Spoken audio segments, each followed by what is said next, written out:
Hallelujah. God is faithful. Hallelujah. ದೇವರು ನಂಬಿಗಸ್ತನಾಗಿದ್ದಾನೆ. ಎಷ್ಟು ನಂಬ್ತೀರಾ? ಗಟ್ಟಿ ನಮ್ಮೂರಲ್ಲಿ ಗಟ್ಟಿಯಾಗೆ. ದೇವರು ಖಂಡಿತವಾಗೂ ನಂಬಿಗಸ್ತನು. ಅನೇಕ ಸರಿ ನಾನು ಬಾಳ ನೋಡುವಾಗ ಎಲ್ಲ ದೇವ್ರ ಕೃಪೆ ಇವತ್ತು. ಹಲ್ಲೆಲೂಯ. ನಾನು ಬದುಕಿದ ಎಲ್ಲ ಇವರು everything Gates of god. Hallelujah. ಯಾಕಂತಂದ್ರೆ ಪ್ರತಿಯೊಂದು ವಿಷಯದಲ್ಲಿ ಕೂಡ ನಾವು ಹಾದು ಹೋಗುವಾಗ ಆ ಸಮಸ್ಯೆಗಳು ಬರ್ತಾ ಇರ್ತವೆ, ಕಷ್ಟಗಳು ಬರ್ತಾ ಇರ್ತವೆ, ಆ ಹಿಂಸೆಗಳು ಬರ್ತಾ ಇರ್ತವೆ. ಬರುವಾಗ ಕೂಡ ನಾವು ದೇವರ ಮೇಲೆ ನಂಬಿಗಸ್ತಾಗಿ ಜೀವಿಸುವಾಗ ದೇವರು ಕಾಯ್ದು ಕಾಪಾಡೋನಾಗಿದ್ದಾನೆ. ಹಲ್ಲೆಲೂಯ. ದೇವ್ರು ನಂಬಬೇಕಷ್ಟು ನಾವು ದೇವರು ನಂಬಿಗಸ್ತು ನಂಬುವಾಗ ದೇವ್ರು ಖಂಡಿತವಾಗಿ ನಮ್ಮ ಬಾಳಿನಲ್ಲಿ, ನಿಮ್ಮ ಬಾಳಿನಲ್ಲಿ ಕೂಡ ದೇವರ ಅದ್ಭುತ ಕಾರ್ಯಗಳನ್ನ ಮಾಡೋನಾಗಿದ್ದಾನೆ. ಹಲ್ಲೆಲೂಯ. ಅದೇ ದೇವ್ರ ವಾಕ್ಯಕ್ಕೆ ಹೋಗೋಣ. ಉದಾಹರಣೆಯಾಗಿ ನೀವು ಸಭೆಗೆ ಬಂದಿದ್ದೀರಿ ಎಲ್ಲರೂ. ನಿಮ್ಮೊಂದು ಪರ್ಸನ್ನ, ಒಂದು ಪರ್ಸ್ ಇದ್ದಾರೋ ಹಣದ ಪರ್ಸನ್ನ ನೀವು ಇಲ್ಲೇ ಮರ್ತೋದ್ರೆ ಇಟ್ಕೊಳ್ಳೋಣ. ಆಯ್ತಾ? ಇಲ್ಲೇ ಬೈ ಮಿಸ್ ಆಗಿ ಮರ್ತೋಗಿದ್ದಾರೆ ಇಟ್ಕೊಳ್ಳೋಣ. ಮರ್ತೋಗಿದ್ದೀರಾ, ಮನೆಗೆ ಹೋಗಿದ್ದಾರಾ, ಒಂದು 3 ದಿವಸ ಸಿಕ್ಕಿಲ್ಲ, ಮನೆಯಲ್ಲಿ ಹುಡುಗಿದ ಸಿಕ್ಕಿಲ್ಲ, ಸಭೆಯವ್ರು ಯಾರೋ ಒಬ್ಬರು ಸಿಕ್ಕಿದ್ದು ಇಟ್ಕೊಳ್ಳೋಣ. ಆಯ್ತಾ? ನಿಮ್ಮಲ್ಲಿ ಒಬ್ರು ಸಿಕ್ಕಿದ ಹಣದ ಪರ್ಸ್ ಸಿಕ್ಕಿದಾದ ಮೇಲೆ ಅವ್ರು ನಿಮಗೆ ಫೋನ್ ಮಾಡಿ, ಅಕ್ಕ ನನ್ನ ಹತ್ರ ಈ ಪರ್ಸ್ ಇದೆ, ಇದು ನನ್ನ ಹತ್ರ ಇದೆ ಅಂತ ನಿಮ್ಗೆ ಹೇಳಿದಾಗ ನಿಮ್ಗೆ ಏನು ಅನ್ಸುತ್ತೆ? ಸಂತೋಷ ಆಗುತ್ತೆ, ಹೌದಲ್ವಾ? ಆಗ ಅಕ್ಕ ಇದು ಫೋನ್ ಮಾಡಿ, ಅಕ್ಕ ನಮ್ಮ ಮನೆಗೆ ಬರಾಕ ಬಂದು ನೀವು ಪರ್ಸ್ ತೆಗೆದುಕೊಂಡು ಹೋಗ್ರಿ ಅಂತ ಹೇಳಿ ಇಟ್ಕೊಳ್ಳೋಣ. ಸರಿ, ನೀವೇನು ಮಾಡಿ ಸರಿ ಅಂತೇಳಿ ಮನೆಗೆ ಬಂದು ಅದು ಟೀ ಅದು ಕಾಫಿ ಕುಡಿದು ಪರ್ಸ್ ಹೋಗ್ತೀರಿ. ಸರಿನಾ? ತಗೊಂಡು ನೀವು ಮನೆಗೆ ಹೋಗ್ತೀರಿ. ಮನೆಗೆ ಹೋದ್ಮೇಲೆ ತೆಗೆದು ನೋಡಿದ್ರೆ ಅದು ದುಡ್ಡು ಇರೋದಿಲ್ಲ. ಏನಾಗುತ್ತೆ ನಿಮ್ಗೆ? ಕರೆಕ್ಟ್ ಆಗಿ ಏನಾಗುತ್ತೆ? ನೀವು ಆತ್ಮಿಕ ಉತ್ತರ ಕೊಡಕ್ಕೆ ಹೋಗ್ಬೇಡಿ, ಸಿನ್ಸಿಯರ್ ಆಗಿ ನ್ಯಾಯವಾಗಿ ಉತ್ತರ ಕೊಡ್ರಿ. ಅದ್ರ 1000 ರೂಪಾಯಿ ಇಟ್ಟಿದ್ರೆ ಇಟ್ಕೊಳ್ಳೋಣ. ಆಯ್ತಾ? ಅದು ಇರೋದಿಲ್ಲ. ಮನೆ ಆ ಅಕ್ಕನೇ ಫೋನ್ ಮಾಡ್ತಾರೆ ನಿಮಗೆ, ಬಂದು ತಗೊಂಡು ಹೋಗಿದ್ರಿ, ಮನೆಗೂ ನೋಡಿದಾಗಿಲ್ಲ, ನಿಮ್ಗೆ ಏನು ಅನ್ಸುತ್ತೆ? ಬೇಜಾರಾಗೋದಿಲ್ಲ? ಕರೆಕ್ಟ್ ಆಗಿ ಏನಾಗುತ್ತೆ? ಇರೊಬ್ಬರ ಜಗಳ ಅವ್ರನ್ನ ಆಗ್ಬೇಕು ಅನಿಸುತ್ತೆ, ಹೌದಲ್ವಾ? ಕೋಪ ಬರುತ್ತೆ, ಅವ್ರನ್ನ ಬೈಬೇಕು ಅನಿಸುತ್ತೆ, ಒಟ್ಟು ಏನೋ ಮಾಡ್ಬೇಕಂತ ಅನಿಸುತ್ತೆ. ಅಷ್ಟು ಸಹಜವಾಗಿ ಕೋಪ ಬರುತ್ತೆ, ಹೌದಲ್ವಾ? ಯಾಕಂತಂದ್ರೆ ನೋಡಿ, ಸಹಜವಾಗಿ ಇನ್ನೊಂದು ಪ್ರಶ್ನೆ ಕೇಳ್ತೀನಿ. ಇವಾಗ ನನಗೆ ಸಂಬಂಧಪಟ್ಟದ್ದು ನಿಮ್ಮ ಬಳಿ ಇದ್ದಾಗ ಅದನ್ನ ನೀವು ಹೆಂಗ್ ಬೇಕಾದ್ರೆ ಉಪಯೋಗಿಸ್ಕೊಳ್ಬೋದಾ? ನನಗೆ ಸಂಬಂಧಪಟ್ಟದ್ದು ಒಂದು ವಸ್ತು ನಿಮ್ಮ ಹತ್ರ ಇಟ್ಕೊಳ್ಳೋಣ, ಆಯ್ತಾ? ಅದನ್ನ ನೀವು ನಿಮ್ಗೆ ಹೆಂಗ್ ಬೇಕಾದ್ರೆ ಉಪಯೋಗಿಸ್ಕೊಳ್ಬಹುದಾ? ಕರೆಕ್ಟ್ ಆಗಿದೆ, ಹೌದಲ್ವಾ? ಸಾಧ್ಯವಿಲ್ಲ, ಹೌದಲ್ವಾ? ಅದೇ ರೀತಿಯಾಗಿ ಕೂಡ ಸತ್ಯವಂತದಲ್ಲಿ ದೇವರಿಗೆ ನೋಡುವಾಗ ಅನೇಕ ವಿಷಯ ನೋಡಿಕೊಳ್ಳುವಾಗ ಕೆಲವೊಂದು ದೇವರು ಸಂಬಂಧಪಟ್ಟಗಳಿದೆ ಬೈಬಲಲ್ಲಿ. ಹಲ್ಲೆಲೂಯ. ದೇವರಿಗೆ ಸಂಬಂಧಪಟ್ಟದ್ದು ದೇವ್ರು ಸಲ್ಲಬೇಕು. ಇವತ್ತು ದೇವ್ರಿಗೆ ಸಂಬಂಧಪಟ್ಟದ್ದು ನಿಮ್ಮ ಬಳಿ ಇಟ್ಕೊಂಡಾಗ ಸರಿನಾ ತಪ್ಪ? ಅದು ದೇವರಿಗೆ ಹೇಳ್ಬೇಕು, ಸರಿನಾ ತಪ್ಪ? ತಪ್ಪು, ಹೌದಲ್ವಾ? ಯಾಕಂದ್ರೆ ದೇವರಿಗೆ ಸಂಬಂಧಪಟ್ಟದನ್ನ ದೇವರಿಗೆ ಕೊಡಬೇಕು ನಾವು, ಹೌದಲ್ವಾ? ಯಾಕಂದ್ರೆ ಸಹಜವಾಗಿ ನನ್ನ ಹತ್ರ ಫೋನ್ ಇದೆ, ಈ ಫೋನ್ ನಿಮ್ಮ ಬಳಿ ಬಿಟ್ಟು ಹೋದಾಗ, ಒಂದು ವೇಳೆ ಮರ್ತೋದಾಗ ನೀವು ಹೆಂಗ್ ಬೇಕಾದ್ರೆ ಉಪಯೋಗ ಕೊಳ್ಸಂಗಿಲ್ಲ. ಅದು ತಪ್ಪಾಗುತ್ತೆ. ಅದು ದೇವ್ರ ದೃಷ್ಟಿಯಲ್ಲಿ ಆಗಿರುವುದು ನ್ಯಾಯಕ್ರಮಬದ್ಧವಾಗಿ ತಪ್ಪಾಗುತ್ತೆ. ಹಂಗೆ ಸಹಜವಾಗಿ ಕೂಡ ದೇವರಿಗೆ ಸಂಬಂಧಪಟ್ಟದನ್ನ ದೇವರಿಗೆ ಸಲ್ಲಿಸದೆ ಹೋದಾಗ ಅದೇನಾಗುತ್ತೆ ಹೇಳಿ? ಏನಾಗುತ್ತೆ? ತಪ್ಪಾಗುತ್ತೆ, ಹೌದಲ್ವಾ? ನೋಡಿ, ಯಾಕಂದ್ರೆ ದೇವ್ರ ವಾಕ್ಯ ಹೇಳುತ್ತೆ, ದೇವರಿಗೆ ಕೊಡುವಾಗ ನಂಗೆ ಆಶೀರ್ವಾದ ಅಂತೆ. Hallelujah. The result of giving God is going to do miracle in your life. ನೀನು ಕೊಡುವಾಗ ನಿನ್ನ ಬಾಳಿನಲ್ಲಿ ಆಶೀರ್ವಾದಗಳನ್ನ, ಅದ್ಭುತಗಳನ್ನ ನೀವು ಕಾಣ್ತಿರಂತೆ. ಯಾಕಂದ್ರೆ ದೇವರಿಗೆ ಕೊಡುವಾಗ ಕಲ್ತ್ಕೊಳ್ಬೇಕು ನಾವು. ಯಾಕೆ ವಾಕ್ಯ ಹೇಳುತ್ತೆ, ದೇವರಿಗೆ ಸಲ್ಲಬೇಕು, ದೇವರು ಸಲ್ಲಿಸಬೇಕಾಗಿ. ಹಲ್ಲೆಲೂಯ. ನೋಡಿ, ಹಲ್ಲೆಲೂಯ. ಯಾಕಂತಂದ್ರೆ ಬೈಬಲ್ ಒಂದು ಸಭೆ ಇದೆ ಬೈಬಲಲ್ಲಿ. ಈ ಸಭೆಯವರು ಹೆಂಗಿದ್ರಂತೆ, ಈ ಒಳ್ಳೆ ಸಭೆ ಇದೆ ಬೈಬಲಲ್ಲಿ. ಈ ಸಭೆಯವರು ಕೃತಜ್ಞತೆ ಉಳ್ಳವರಾಗಿದ್ದರಂತೆ. ಆ ಸಭೆಯವರು ಪೌಲನ ಕಾಲದಲ್ಲಿ ಬಂದಾಗ, ಪೌಲನು ಸೆರೆಮನೆಯಲ್ಲಿ ಇದ್ದಾಗ ಪೌಲನಿಗೆ ಅನೇಕ ರೀತಿಯ ಸಹಾಯ ಮಾಡದಂತೆ ಅವರು. ಹಲ್ಲೆಲೂಯ. ಪೌಲನು ಸೆರೆಮನೆ ಜೈಲಲ್ಲಿದ್ದಾನೆ. ಪೌಲನು ಆ ಸೆರೆಮನೆಯಲ್ಲಿ ಇದ್ದಾಗ ಪೌಲನಿಗೆ ಏನ್ ಬೇಕು ಪ್ರತಿಯೊಂದು ಕೂಡ ಅವ್ರು ನೋಡ್ಕೊಳ್ತಾ ಇದ್ದಾರಂತೆ. ಅಂತ ಒಳ್ಳೆ ಸಭೆ ಇದು ಬೈಬಲ್. ಈ ಪೌಲನು ಕೂಡ ಅದನ್ನ ಪತ್ರಿಕೆಯಲ್ಲಿ ಬರೆಯುವಾಗ ಫೇತ್ಫುಲ್ ಪೀಪಲ್ ಅಂತ ಬರಿತಾ ಹೋಗ್ತಾನೆ. ನಂಬಿಗಸ್ತ ಜನರು ಮತ್ತೆ ಒಳ್ಳೆಯ ಮಕ್ಕಳು, ನನ್ನ ಮಕ್ಕಳು ಅಂತೇಳಿ ಅವರನ್ನ ಹೊಗಳಿ ಅವರನ್ನ ಗೌರವಿಸ್ತಾನೆ ಪೌಲನು ತನ್ನ ಪತ್ರಿಕೆಯಲ್ಲಿ. ಆ ಸಭೆ ಬಗ್ಗೆ ನಿಮ್ಮ ಮೊದಲು ಮಾತಾಡ್ತೀನಿ ನಾನು. ನೋಡಿ, ದೇವರಿಗೆ ಕೊಡುವಾಗ ನಮ್ಗೆ ಕಂಡಿದ್ದ ಆಶೀರ್ವಾದ, ಹೌದಲ್ವಾ? ಗಟ್ಟಿಗೆ ಹಾಲೆಲೂಯ. ಸತ್ಯವಾದ ಭಾಗ ಅಂತ ಹೇಳೋದು ಆ ಫಿಲಿಪ್ಪನ ಪತ್ರಿಕೆ 4ನೇ ಅಧ್ಯಾಯಕ್ಕೆ ನಾವು ಬರೋಣ. The book of Philippian chapter 4 verse 10. ನನ್ನ ವಿಷಯವಾದ ನಿಮ್ಮ ಯೋಚನೆ ಎಂಬ ಬಳ್ಳಿಯು ಇಷ್ಟು ದಿವಸಗಳಾದ ಮೇಲೆ ಪುನಃ ಚಿಗುರುವುದಕ್ಕೆ ನಾನು ಕರ್ತನ ನಿಮಿತ್ತ ಬಹಳವಾಗಿ ಸಂತೋಷ ಪಡುತ್ತೇನೆ.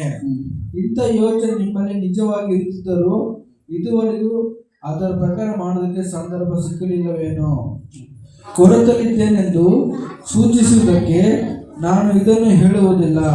ನಾನಂತೂ ಇದ್ದ ಸ್ಥಿತಿಯಲ್ಲಿಯೇ ಸಂತುಷ್ಟನಾಗಿರುವುದನ್ನು ಕಲಿತುಕೊಂಡಿದ್ದೇನೆ. ಬಡವನಾಗಿರಲು ಬಲ್ಲೆನು, ಸಮೃದ್ಧಿಯುಳ್ಳವನಾಗಿರಲು ಬಲ್ಲೆನು. ನಾನು ತೃಪ್ತನಾಗಿದ್ದರೂ, ಹಸಿದವನಾಗಿದ್ದರೂ, ಸಮೃದ್ಧಿಯುಳ್ಳವನಾದರೂ, ಕೊರತೆಯುಳ್ಳವನಾದರೂ, ಯಾವ ಥರದ ಸ್ಥಿತಿಯಲ್ಲಿರುವನಾದರೂ ಅದರ ಗುಟ್ಟು ನನಗೆ ತಿಳಿದಿದೆ. ನನ್ನನ್ನು ಬಲಪಡಿಸುವ ಆತನನ್ನು ಎತ್ತಿಕೊಂಡು ಎಲ್ಲಕ್ಕೂ ಶಕ್ತನಾಗಿದ್ದೇನೆ. ಸಾಕು. ಹಲ್ಲೆಲೂಯ. ಗಟ್ಟಿಗೆ ಹಾಲೆಲೂಯ. ಈ ಪೌಲನು ಈ ಪತ್ರಿಕೆ ಬರೆಯುವಾಗ ಸೆರೆ ಬಂದಿರ್ತಾನೆ. ಎಲ್ಲಿರ್ತಾನೆ ಹೇಳ್ರಿ? ಜೈಲಲ್ಲಿ ಇರ್ತಾನೆ. ಇಲ್ಲಿ ವಾಕ್ಯ ಹೇಳ್ಕೊಂಡ್ರೆ ಪೌಲನು ನಾನು ಸಂತೋಷವುಳ್ಳವಾಗಿ ಹೇಳ್ತಾ ಇದ್ದಾನೆ. ಅಲ್ಲಿ ಕಾಣುತ್ತ ಆ ವಚನ ಕಾಣುತ್ತಲ್ಲಿ ಸಹಜವಾಗಿ ನೀವು ಜೈಲಲ್ಲಿ ಹೆಂಗಿರ್ತಾರೆ? ನೀವು ಅರ್ಥ ಆಗುತ್ತೆ ನನ್ನ ಭಾಷೆ ನಿಮಗೆ. ನೀವು ಜೈಲಲ್ಲಿ ಇದ್ರೆ ಹೆಂಗಿರ್ತೀರಾ? ಸಂತೋಷವಾಗಿರ್ತೀರಾ? ಹೆಂಗಿರ್ತೀರಿ? ದುಃಖ ಇರುತ್ತೆ, ಫ್ಯಾಮಿಲಿ ಎಲ್ಲ ಬೇಜಾರು ಇರುತ್ತೆ, ಹೌದಲ್ವಾ? ಬಟ್ ಇಲ್ಲಿ ಪೌಲ ಬರೆಯುವಾಗ ನಾನು ಸಂತೋಷವುಳ್ಳವಾಗಿ ಬರೀತಾ ಇದ್ದೇನೆ. ಎಲ್ಲಿದ್ದಾನೆ ಪೌಲಲ್ಲಿ? ಜೈಲಲ್ಲಿದ್ದಾನೆ. ಜೈಲಲ್ಲಿ ಸಹಜವಾಗಿ ಸಂತೋಷ ಅಂತ ಅದು ಸಾಧ್ಯನೇ ಇಲ್ಲ. ಸಾಧ್ಯ ಆಗುತ್ತಾ? ಸಾಧ್ಯ ಆಗುತ್ತೆ ನಾ ಯಾರಾದ್ರೂ? ಸಾಧ್ಯನೇ ಆಗಲ್ಲ, ಹೌದಲ್ವಾ? ಈ ಪೌಲನು ಈ ಪತ್ರಿಕೆ ಬರೆಯುವಾಗ ಸೆರೆಮನಿದ್ದಾನೆ. ಈ ಪತ್ರಿಕೆ ಬಂದು ಪೌಲನಿಗೂ ಎಫೆಸೋದ್ಯನಿಗೂ ಆ ಫಿಲಿಪ್ಪ ಸಭೆಯವರಿಗೆ ಸಂಬಂಧಪಟ್ಟಂತ ಪತ್ರ ಇದು. ಈ ಪತ್ರಿಕೆಯನ್ನ ಬರೆಯುವಾಗ ಪೌಲನು ಯಾಕೆ ಸಂತೋಷವಾಗಿ ಹೇಳ್ತಾನೆ ಗೊತ್ತಾ? ಜೈಲಲ್ಲಿ ಇದ್ದಾನೆ, ಇದ್ರೂ ಕೂಡ ಯಾಕೆ ಸಂತೋಷವಾಗಿದ್ದಾನೆ ಗೊತ್ತಾ? ಈ ಫಿಲಿಪ್ಪ ಸಭೆಯವರು ಪೌಲನ ಬಹಳ ಆದರಣೆ ಮಾಡ್ತಾ ಇದ್ರಂತೆ. ಹಲ್ಲೆಲೂಯ. ಗಟ್ಟಿಗೆ ಹಾಲೆಲೂಯ. ಯಾಕಂತಂದ್ರೆ ಈ ಫಿಲಿಪ್ಪ ಸಭೆಯವರು ಪೌಲನಿಗೆ ಜೈಲಲ್ಲಿದ್ರೂ ಕೂಡ ಎಫೆಸೋದ ಮೂಲಕವಾಗಿ ಪ್ರತಿಯೊಂದು ವಸ್ತುಗಳನ್ನು ಕಳಿಸ್ತಾ ಇದ್ದಾರಂತೆ. ಈ ಹೋಗಿ ನೀವು ಪೌಲನಿಗೆ ಕೊಟ್ಟು ಬಾ, ಅವತ್ತೆ ಹೇಗಿದ್ದೇನೆ ಗೊತ್ತಿಲ್ಲ, ಜೈಲಲ್ಲಿ ಎಷ್ಟು ಕಷ್ಟ ಪಡ್ತಾ ಇದ್ದೇನೆ, ನಮಗೋಸ್ಕರ ಪ್ರಾರ್ಥನೆ ಮಾಡ್ತಾ ಇದ್ದೇನೆ, ನಮಗೋಸ್ಕರ ಕಣ್ಣೀರು ಸೂಸ್ತಾ ಇದ್ದೇನೆ, ನಮಗೋಸ್ಕರ ಎಷ್ಟೋ ಕಡೆ ತಿರುಗಿ ಸೇವೆ ಮಾಡ್ತದೆ ಅಂತೇಳಿ ಈ ಫಿಲಿಪ್ಪ ಸಭೆಯವರು ಎಫೆಸೋದ ಮೂಲಕವಾಗಿ ಹೋಗಿ ನೀನು ಆ ಜೈಲಲ್ಲಿ ಪೌಲ ಇದ್ದಾನೆ, ಆ ಪೌಲನಿಗೆ ಸಹಾಯ ಮಾಡು, ಸ್ವಲ್ಪ ಹಣ ಕೊಡು, ಸ್ವಲ್ಪ ಊಟ ಕೊಡು ಅಂತೇಳಿ ಸಹಾಯ ಮಾಡುವಂತ ಪತ್ರಿಕೆ ಇದಾಗಿದೆ. ಈ ಪತ್ರಿಕೆನ ನಾವು ಕೃತಜ್ಞತೆ ಪತ್ರಿಕೆ ಅಂತ ಕರಿತೀವಿ. ಏನಂತ ಹೇಳಿ ಈ ಪತ್ರಿಕೆ ನಾವು ಜೋರಿಗಳಿಗೆ ಏನಂತೀವಿ? ಕೃತಜ್ಞತೆ ಪತ್ರಿಕೆ. ಈ ಪತ್ರಿಕೆ ನೋಡುವಾಗ ನನಗೆ ಎಷ್ಟು 10ರಿಂದ 19 ವಚನ ಮಾಡಿ ಮಾತಾಡಿ ಮುಗಿಸಿಬಿಡ್ತೀನಿ. ಈ ಪತ್ರಿಕೆಯನ್ನ ಪೌಲ ಬರೆಯುವಾಗ ಇಲ್ಲಿರುವಂಥ ಸಭೆಯವರಿಗೆ, ಫಿಲಿಪ್ಪ ಸಭೆಯವರಿಗೆ ಬಹಳ ಕೃತಜ್ಞತೆ ತಿಳಿಸ್ತಾ ಇದ್ದಾನೆ. ಅಂದರೆ ನೀವು ಒಳ್ಳೆ ಮಕ್ಕಳು, ನೀವು ಬಹಳ ಒಳ್ಳೆ ಜನರು, ನೀವು ನನಗೋಸ್ಕರ ಬಹಳ ಸಹಾಯ ಮಾಡಿದ್ದೀರಿ, ನಾನು ಕಷ್ಟದಲ್ಲಿದ್ದಾಗ ನನಗೆ ಬಹಳ ನೋಡಿಕೊಂಡಿದ್ದೆ ಅಂತೇಳಿ ಕೃತಜ್ಞತೆಯ ಮೂಲಕ ಈ ಪತ್ರ ಬರಿತಾ ಹೋಗ್ತಾನೆ. ಈ ಪೌಲನು ಬರೆಯುವಾಗ ಒಂದು ಮಾತಿರುತ್ತೆ ನೋಡ್ರಿ, 10ನೇ ವಚನ. ನನ್ನ ವಿಷಯವಾದ ನಿಮ್ಮ ಯೋಚನೆ ಎಂಬ ಬಳ್ಳಿಯು ಇಷ್ಟು ದಿವಸಗಳಾದ ಮೇಲೆ ಪುನಃ ಚಿಗುರುವುದಕ್ಕೆ ನಾನು ಕರ್ತನ ನಿಮಿತ್ತ ಬಹಳವಾಗಿ ಸಂತೋಷ ಪಡುತ್ತೇನೆ. ಹಲ್ಲೆಲೂಯ. ಪಕ್ಕದ ಕೈ ಕೊಟ್ಟು ಹೇಳ್ರಿ, ನಾನು ಕರ್ತನ ಮೂಲಕ ಬಹಳ ಸಂತೋಷವಾಗಿದ್ದೇನೆ ಎಂಬುದಾಗಿ. ಜೋರಿ ಹೇಳಬೇಕು, ನಾನು ಕರ್ತನ ಮೂಲಕ ಬಹಳ ಸಂತೋಷವಾಗಿದ್ದೇನೆ. ಹೇಳೋದಿಲ್ಲ, ನಾನು ಕರ್ತನ ಮೂಲಕ ಸಂತೋಷವಾಗಿದ್ದೇನೆ. ಹಲ್ಲೆಲೂಯ. ಯಾಕಂದ್ರೆ ಕ್ರಿಸ್ತನ ನಿಮಿತ್ತ ಈ ಪೌಲ ಹೇಳ್ತಾ ಒಂದು ಪತ್ರಿಕೆಯಲ್ಲಿ ಕ್ರಿಸ್ತ ನಿಮಿತ್ತ ಏನೇ ಸಮಸ್ಯೆ ಬಂದು ಕೂಡ ಸಂತೋಷವಾಗಿದ್ದೇನೆ ಎಂಬುದಾಗಿ. ಹಲ್ಲೆಲೂಯ. ಯಾಕಂದ್ರೆ ಈ ಪೌಲನ್ ಯಾಕೆ ಪತ್ರಿಕೆ ಬರೀಬೇಕಂತ ಹೇಳಿದ್ರೆ ಈ ಸಭೆಯವರು ಬಹಳವಾಗಿ ಸಹಾಯ ಮಾಡ್ತಾರೆ. ದೇವರ ಸೇವೆಗೆ ಹಿಂದೆ ಮುಂದೆ ಯೋಚನೆ ಮಾಡಿದಂಗೆ ಇದು ಸೇವೆಗೆ ಕೊಡ್ತಾ ಇದ್ರಂತೆ. ಹಲ್ಲೆಲೂಯ. ನೋಡ್ರಿ, ಮತ್ತೆ ಇಲ್ಲಿ ಕೆಲವು ವಿಷಯ ಹೇಳ್ತಿದ್ದೀನಿ. 10ರಿಂದ 13 ವಚನ ನೋಡಿಕೊಳ್ಳುವಾಗ ಅಲ್ಲಿ ಒಂದು ವಿಷಯ ಏನು ಗೊತ್ತಾ? Giving as least to worship and praise. ಕೊಡುವಂತ ಕೈಗಳು ನೀನು ಕೊಡುವಾಗ ಅದು ಆರಾಧನೆ ಮತ್ತು ಸ್ತುತಿಗೆ ಹೋಲಿಕೆ ಆಗುತ್ತಂತೆ. ಹಲ್ಲೆಲೂಯಾ. ನೀನು ಯಾವಾಗ ಧಾರಾಳವಾಗಿ ಕೊಡ್ತೀಯ, ನಾನು ದೇವರ ಸೇವೆಯನ್ನು ಕೊಡುವಾಗ ಅದು ದೇವರ ಆರಾಧನೆಗೆ ಮತ್ತು ಸ್ತುತಿಗೆ ಯೋಗ್ಯವಾಗುತ್ತಂತೆ. ಹಲ್ಲೆಲೂಯಾ. ಗಟ್ಟಿಗೆ ಹಲ್ಲೆಲೂಯಾ. ಯಾಕಂತಂದ್ರೆ ಬೈಬಲ್ ಒಂದು ಭಾಷೆ ಮಾತಾಡ್ತಾನೆ, your act is giving is going to reject glorify God almighty. ಅಂದ್ರೆ ನೀನು ಕೊಡುವಾಗ ಅದು ಸರ್ವಶಕ್ತ ದೇವರಿಗೆ ಮಹಿಮೆ ಬರುತ್ತಂತೆ. ಹಲ್ಲೆಲೂಯಾ. ಯಾಕಂದ್ರೆ ದೇವರಿಗೆ ಮಹಿಮೆ ಬರಬೇಕಂತಂದ್ರೆ, ದೇವರು ಸ್ತುತಿಸಬೇಕು, ದೇವರ ಆರಾಧನೆ ಮಾಡ್ಬೇಕಂತಂದ್ರೆ ನಾವು ಕೊಡುವುದನ್ನು ಕಲ್ತ್ಕೊಳ್ಬೇಕು ಇವತ್ತು. ಯಾಕಂದ್ರೆ ದೇವರ ಸೇವೆ ಕೊಡುವಾಗ, ದೇವರ ಸೇವೆ ಖರ್ಚು ಮಾಡುವಾಗ ಅದು ಯಾವತ್ತೂ ಅದು ನಾಶವಾಗುವ, ಅದು ಯಾವತ್ತಿಂದ ಉಳಿಯೋದಿಲ್ಲ, ಅದು ಫಲ ಆಗುತ್ತಂತೆ. ಅಲ್ಲಿ ಇವಾಗ ಇಷ್ಟು ವರ್ಷ ನೀವೇನು ಸಹಾಯ ಮಾಡಿದರೆ ಪ್ರತಿ ಒಂದೊಂದು ಕೂಡ ಅದು ಫಲವಾಗಿ ಅನೇಕ ಕಡೆ ಹೋಗಿದೆ. ಇವತ್ತು ನಮ್ಮ ಸಭೆಯಲ್ಲಿ ಸುಮಾರು ಜನ ಯಾವತ್ತು ಬೆಳೆದು ಹೋದ್ರು. ಇವಾಗ ಪ್ರತಿಯೊಂದು ಕಾಣಿಕೆ ಕೂಡ ಇವತ್ತು ಅಲ್ಲಿ ಬೀಜ ಬಿತ್ತಿದೆ. ಹಲ್ಲೆಲೂಯಾ. ಇಲ್ಲಿ ಕೊಟ್ಟಂತ ಕಾಣಿಕೆ ಅದು ಸೇಡಮಲ್ಲೂ ಬೀಜ ಬಿತ್ತಿದೆ, ಅದು ಗುಲ್ಬರ್ಗ ಸೇರಿ ಬೀಜ ಬಿತ್ತಿದೆ, ಅನೇಕ ಕಡೆ ಒಂದು ಬೀಜ ಬಿತ್ತಾ ಇದೆ ಇವತ್ತುವರೆಗೂ. ಅದು ನಿಂತುಕೊಳ್ಳೋದಿಲ್ಲ. ಅದು ನೀವು ಕೊಡೋದ ಪ್ರತಿಯೊಂದು ಕೂಡ ಅದು ದೇವರ ಮಹಿಮೆಗೆ ಉಪಯೋಗ ಆಗುತ್ತಂತೆ. ಹಲ್ಲೆಲೂಯಾ. ನೀವು ಪ್ರತಿಯೊಂದು ನೀವು ಇಷ್ಟು ವರ್ಷ ಏನು ಕೊಟ್ಟಿದ್ದೆ ಪ್ರತಿ ಒಂದೊಂದು ಕೂಡ ಅದು ವ್ಯರ್ಥಕ್ಕೆ ಸಾಧ್ಯನಿಲ್ಲ. ನೀವು ವ್ಯರ್ಥ ಖರ್ಚು ಮಾಡ್ಬೋದಂಗ, ಬಟ್ ದೇವರು ಸೇವೆ ಕೊಟ್ಟಿದ್ದು ಅದು ಇವತ್ತು ನಿನ್ನೆ ಎಷ್ಟು ವರ್ಷ ಆಗಿ ನಾನು ನಮ್ಮ ಕುಟುಂಬ ಎಲ್ಲ ಲೋಕ ಬಿಟ್ಟೋದ್ರೂ ಕೂಡ ಅದು ದೇವರ ಸೇವೆ ನಡೀತಾ ಹೋಗ್ತಾ ಇರುತ್ತಂತೆ. ಹಲ್ಲೆಲೂಯಾ. ಯಾಕಂದ್ರೆ ಒಂದು ವಾಕ್ಯ ಇದೆ ನೋಡೋಣ, 2 ಕೊರಿಂಥಿ 9ನೇ ಅಧ್ಯಾಯ 10-13. ಬಿತ್ತುವವನಿಗೆ ಬೀಜವನ್ನು, ಉಣ್ಣುವವನಿಗೆ ಆಹಾರವನ್ನು ಕೊಡುವಾತನು ನಿಮಗೂ ಬಿತ್ತುವುದಕ್ಕೆ ಬೀಜವನ್ನು ಕೊಟ್ಟು ಹೆಚ್ಚಿಸಿ ನಿಮ್ಮ ಧರ್ಮ ಕಾರ್ಯಗಳಿಂದ ಆಗುವ ಫಲಗಳನ್ನು ವೃದ್ಧಿಪಡಿಸುವನು. ಹೀಗೆ ನೀವು ಎಲ್ಲ ವಿಷಯಗಳಲ್ಲಿ ಐಶ್ವರ್ಯವಂತರಾಗಿದ್ದು ಉದಾರವಾಗಿ ಶಕ್ತರಾಗುವಿರಿ. ಇದಲ್ಲದೆ ನಿಮ್ಮ ದಾನಗಳು ನಮ್ಮ ಕೈಯಿಂದ ಮತ್ತೊಬ್ಬರಿಗೆ ಸೇರಿದಾಗ ದೇವರಿಗೆ ಕೃತಜ್ಞತಾ ಸ್ತುತಿಯನ್ನು ಉಂಟು ಮಾಡುವುದು. ಹೇಗೆಂದರೆ ನೀವು ನಡೆಸುವ ಈ ಧರ್ಮ ಕಾರ್ಯವು ದೇವಜನರ ಕೊರತೆಗಳನ್ನು ನೀಗುವುದು ಮಾತ್ರವಲ್ಲದೆ ಅನೇಕರಿಂದ ದೇವರಿಗೆ ಕೃತಜ್ಞತಾ ಸ್ತುತಿಯನ್ನು ಹುಟ್ಟಿಸುವುದು. ಈ ಸಹಾಯದಿಂದ ತೋರಿಬಂದ ನಿಮ್ಮ ಯೋಗ್ಯ ಭಾವವನ್ನು ಅವರು ನೋಡುವಾಗ ನೀವು ಮಾಡಿದ ಪ್ರತಿಜ್ಞೆಗೆ ಸರಿಯಾಗಿ ಕ್ರಿಸ್ತನ ಸುವಾರ್ತೆಯನ್ನು ಅನುಸರಿಸಿದ್ದರಿಂದಲೂ ತಮಗೂ ಎಲ್ಲರಿಗೂ ನೀವು ಉದಾರವಾಗಿ ಸಹಾಯ ಮಾಡಿದ್ದರಿಂದಲೂ ದೇವರನ್ನು ಕೊಂಡಾಡುವರು. ಸಾಕು. ಇಲ್ಲಿ ವಾಕ್ಯ ಹೇಳ್ಕೊಂಡ್ರಿ, ಈ ಪೌಲನು ಈ ಪತ್ರಿಕೆ ಇದು ಕೊರತೆ ಪತ್ರಿಕೆಗಳು ಒಂದೇ ಹೇಳ್ತಾ ಹೋಗ್ತಾನೆ. ನೀವು ಅದೇ ಫಿಲಿಪ್ಪ ಪತ್ರಿಕೆ 1ನೇ ಅಧ್ಯಾಯ ಓದ್ತಾ ಹೋಗ್ರಿ. ಮತ್ತೆ ಅಲ್ಲಿ ಥೆಸಲೋನಿಕ ಸಭೆಯವರಿಗೆ, ಕೊರತೆ ಸಭೆಯವರಿಗೆ, ಫಿಲಿಪ್ಪ ಸಭೆ ವಂದನೆಗಳನ್ನು ತಿಳಿಸ್ತಾ ಹೋಗ್ತಾರೆ. ಥ್ಯಾಂಕ್ಸ್ ಗಿವಿಂಗ್ ಅಂತ ಒಂದು ಪದಗಳನ್ನು ಅಲ್ಲಿ ಬಳಸಿ ಅವ್ರನ್ನ ಗೌರವಿಸ್ತಾ ಇದ್ದಾನೆ. ಇಲ್ಲಿ ನೋಡುವಾಗ ಇಲ್ಲಿ ವಾಕ್ಯ ಹೇಳುತ್ತೆ ನೋಡ್ರಿ, ದೇವರ ಸೇವೆ ಕೊಡುವಾಗ ಅದು ದೇವರಿಗೆ ಆರಾಧನೆ ಮೂಲಕ ಹೋಗುತ್ತಂತೆ. ಅರ್ಥ ಆಗುತ್ತಾನ ಭಾಷೆ ನಿಮಗೆ? ದೇವರ ಸೇವೆ ಕೊಡುವಾಗ ಅದು ವ್ಯರ್ಥ ಆಗೋದಿಲ್ಲ, ಬದಲಿಗೆ ಅದು ದೇವರಿಗೆ ಗೌರವ, ಮಹಿಮೆ, ಆರಾಧನೆ ಮೂಲಕ ದೇವರಿಗೆ ಸ್ತುತಿ ಉಂಟಾಗುತ್ತಂತೆ. ಹಲ್ಲೆಲೂಯಾ. ಗಟ್ಟಿಗೆ ಹಲ್ಲೆಲೂಯಾ. ನೀವು ಕೊಡುವಂತ ಕಾಣಿಕೆ ಪ್ರತಿಯೊಂದು ಕೂಡ ಇವತ್ತು ದೇವರಿಗೆ, ಅದು ದೇವರ ಸೇವೆ ತಂದು ಹಾಕುವಾಗ ಅದು ದೇವರಿಗೆ ಮಹಿಮೆ. ಗಟ್ಟಿಗೆ ಹಲ್ಲೆಲೂಯಾ. ದೇವರ ಮಹಿಮೆ ಅದು. ಯಾಕಂದ್ರೆ ಈ ಪೌಲನ ಸೇವೆ ಮಾಡುವಾಗ ಈ ಪೌಲನಿಗೆ ಅನೇಕ ಜನ ಸಹಾಯ ಮಾಡ್ತಾ ಹೋಗ್ತಾರೆ. ಯಾಕಂದ್ರೆ ಆ ಪೌಲನ ನೋಡಿ ನೀವು ರೋಮ ಪತ್ರಿಕೆ 16ನೇ ಅಧ್ಯಾಯ ಓದಿಕೊಳ್ತಾ ಹೋಗಿ. ಮತ್ತೆ ಅಲ್ಲಿ ಪ್ರತಿಯೊಬ್ಬ ಹೆಸರು ಹೇಳಿ ಅವನ್ನ ಹೊಂದಿಸ್ತಾ ಹೋಗ್ತಾನೆ ಪೌಲನು. ಯಾಕೆ ಗೊತ್ತಾ? ಅಷ್ಟು ಸಹಾಯವನ್ನು ಈ ಪೌಲನು ಮಾಡಿರ್ತಾರೆ ಅವರು. ಯಾಕಂದ್ರೆ ಹಂಗೆ ನಾವು ಕೂಡ ಇವತ್ತು ದೇವರಿಗೆ ಕೊಡುವಾಗ ದೇವರು ತನ್ನ ಲೆಕ್ಕದಲ್ಲಿ ನಿಮ್ಮನ್ನು ಬರ್ಕೊಂಡು ನಿಮಗೆ ಅನೇಕ ಆಶೀರ್ವಾದ ಕೊಡುವನಾಗಿದ್ದಾನೆ. ಅಲ್ಲಿಯೂ ಯಾಕಂದ್ರೆ ವಾಕ್ಯ ಹೇಳುತ್ತೆ, ಅಲ್ಲೇ ಒಂದು ಕಾಲದ ನೋಡಿಕೊಳ್ಳುವಾಗ ಪ್ರತಿಯೊಂದು 10 ದೇವ್ರು ಕೊಡಬೇಕಾದ್ರೆ ಒಂದು ಪಾಲು ದೇವ್ರಿಗೆ ಕೊಡಬೇಕು. ಇವತ್ತು ಸಹಜವಾಗಿ ನಿಮ್ಮ 1000 ರೂಪಾಯಿ ಅಂದ್ರೆ ಅದರಲ್ಲಿ 100 ರೂಪಾಯಿ ದೇವರದು, 10,000 ದುಡ್ಡು ಅದರಲ್ಲಿ 1000 ರೂಪಾಯಿ ದೇವರದು, ನೀವು 1,00,000 ದುಡ್ಡು ಅದು 10,000 ದೇವರಿದ್ದರೆ ಪ್ರತಿಯೊಂದು ದೇವರಿಗೆ ಕೊಡೋದಕ್ಕೆ ನಾವು ಮುಂದೆ ಬರಬೇಕು ಇವತ್ತು. ಯಾಕಂದ್ರೆ ದೇವರಿಗೆ ಕೊಡುವಾಗ ಅದು ಯಾವತ್ತೂ ವ್ಯರ್ಥ ಆಗೋದಿಲ್ಲ. ಹಲ್ಲೆಲೂಯಾ. ಅಲ್ಲಿ ಪೌಲ್ ಹೇಳ್ತಾರೆ ನೋಡ್ರಿ, ದೇವಜನರ ಕೊರತೆಗಳು ನೀಗುವುದಕ್ಕೂ ಮಾತ್ರವೇ ಅಲ್ಲದೆ ಅನೇಕರಿಂದ ದೇವರ ಕೃತಜ್ಞತೆ ಸ್ತುತಿಯನ್ನು ಹುಟ್ಟಿಸುವುದು. ಈ ಸಹಾಯದಿಂದ ತೋರಿ ಬಂದ ನಿಮ್ಮ ಯೋಗ್ಯ ಭಾವವನ್ನು ಅವರು ನೋಡುವಾಗ ನೀವು ಮಾಡಿದ ಪ್ರತಿಜ್ಞೆ ಸರಿಯಾಗಿ ಕ್ರಿಸ್ತನ ಸುವಾರ್ತೆಯನ್ನು ಅನುಸರಿಸಿದ್ರಿಂದಲೂ ತಮಗೂ ಎಲ್ಲ ನಿಮಗೆ ಉದಾರವಾಗಿ ಸಹಾಯ ಮಾಡಿದಿಂದಲೂ ದೇವರು ಕೊಂಡಾಡುವರು. ನೋಡಿ, ನೀವು ಕೊಡುವಾಗ ಕಾಣಿಕೆ ಅದು ದೇವರಿಗೆ ಮಹಿಮೆ ಅಂತೆ. ನೋಡಿ, ಸಹಜವಾಗಿ ನಮ್ಮ ಸಭೆಯಲ್ಲಿ ಶಿವರಾಜಣ್ಣ, ಶಶಿಯಣ್ಣ, ಬಸವರಾಜಣ್ಣ, ಮತ್ತು ಯಾಂಡ್ರಣ್ಣ, ಮತ್ತು ದಾನಪ್ಪಣ್ಣ ಕುಟುಂಬ ಅನೇಕ ನಾವು ಸುಮಾರು 8 ಜನ ಸೇವೆಯಲ್ಲಿ ಬೆಳೆದೋದ್ರು. ಸಂತೋಷಣ್ಣ ಮತ್ತು ಇನ್ನು ಕೆಲವರು ಇದ್ದಾರೆ. ನಾವು ಅವರಿಗೆ ನೀವು ನಮ್ಗೆ ಕೊಟ್ಟಾಗ ನಾವು ಅದು ದಶಮೂಲ ಕೊಡುವಾಗ ಅದು ಅವ್ರ ಸೇವೆಗೆ ಉಪಯೋಗ ಆಗುತ್ತೆ ಅಂತೆ. ಹಲ್ಲೆಲೂಯ. ನೀವು ನಮ್ಗೆ ಏನು ಕೊಟ್ಟು ಅದನ್ನ ನಾವು ತೆಗೆದು ಅವ್ರಿಗೆ ಕೊಡುವಾಗ ಅದು ವ್ಯರ್ಥ ಆಗೋದಿಲ್ಲ, ಅದೇನಾದ್ರು ಫಲಿಸುತ್ತಾ ಹೋಗುತ್ತೆ. ಒಂದು ಸಾರಿ ಒಂದು ಬೀಜ ಬಿತ್ತಿದ್ರೆ ಏನಾಗುತ್ತೆ ಹೇಳೋದು? ಒಂದು ಬೀಜ ಬಿತ್ತಿದ್ರೆ ಏನಾಗುತ್ತೆ? ಫಲ ಕೊಡುತ್ತೆ. ಹಂಗೆ ನೀವು ದೇವರ ಸೇವೆ ಕೊಟ್ಟಂತ ಈ ಕಾಣಿಕೆ ಅದು ವ್ಯರ್ಥ ಸಾಧ್ಯನಿಲ್ಲ.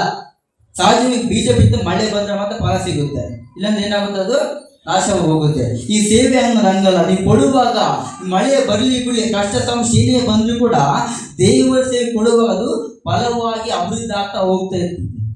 ಹಲ್ಲೆಲೂಯ, ಗಟ್ಟಿಗೆ ಹಲ್ಲೆಲೂಯ.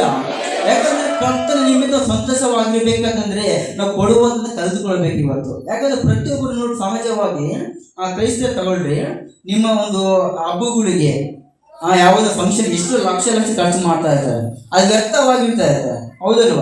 ಆರಾಮಿಲ್ಲ ಅಂದ್ರೆ ಓಕೆ, ಇಲ್ಲ ಅಂತ ಹೇಳ್ಬೋದು. ಬಟ್ ವ್ಯರ್ಥವಾಗಿ ಖರ್ಚು ಮಾಡುವಾಗ ದೇವರಿಗೆ ಮಹಿಮೆ ಬರೋದಿಲ್ಲ, ಅದು ಹಾಳಾಗಿ ಹೋಗುತ್ತೆ. ನೀವು ದೇವರಿಗೆ ಕೊಡುವಾಗ, ದೇವರ ಸೇವೆಗೆ ಸಹಾಯ ಮಾಡುವಾಗ ಅದು ದೇವರಿಗೆ ಆರಾಧನೆ ಮೂಲಕ, ಕೃತಜ್ಞತೆ ಮೂಲಕ ಅದು ದೇವರು ಸಲ್ಲಿಸಿದ್ದಾಗಿರುತ್ತೆ. ಹಲ್ಲೆಲೂಯ. ಈಗ ಬೈಬಲ್ ಒಬ್ಬ ವ್ಯಕ್ತಿ ಇದ್ದಾನೆ, ಹೇಬೇಲ್ ಎಂಬುದಾಗಿ. ಈ ಹೇಬೇಲನ್ನು ಅಣ್ಣ ತಮ್ಮ ಇಬ್ಬರಿದ್ರು, ಕಾಯನ ಹೇಬೇಲ್ ಎಂಬುದಾಗಿ.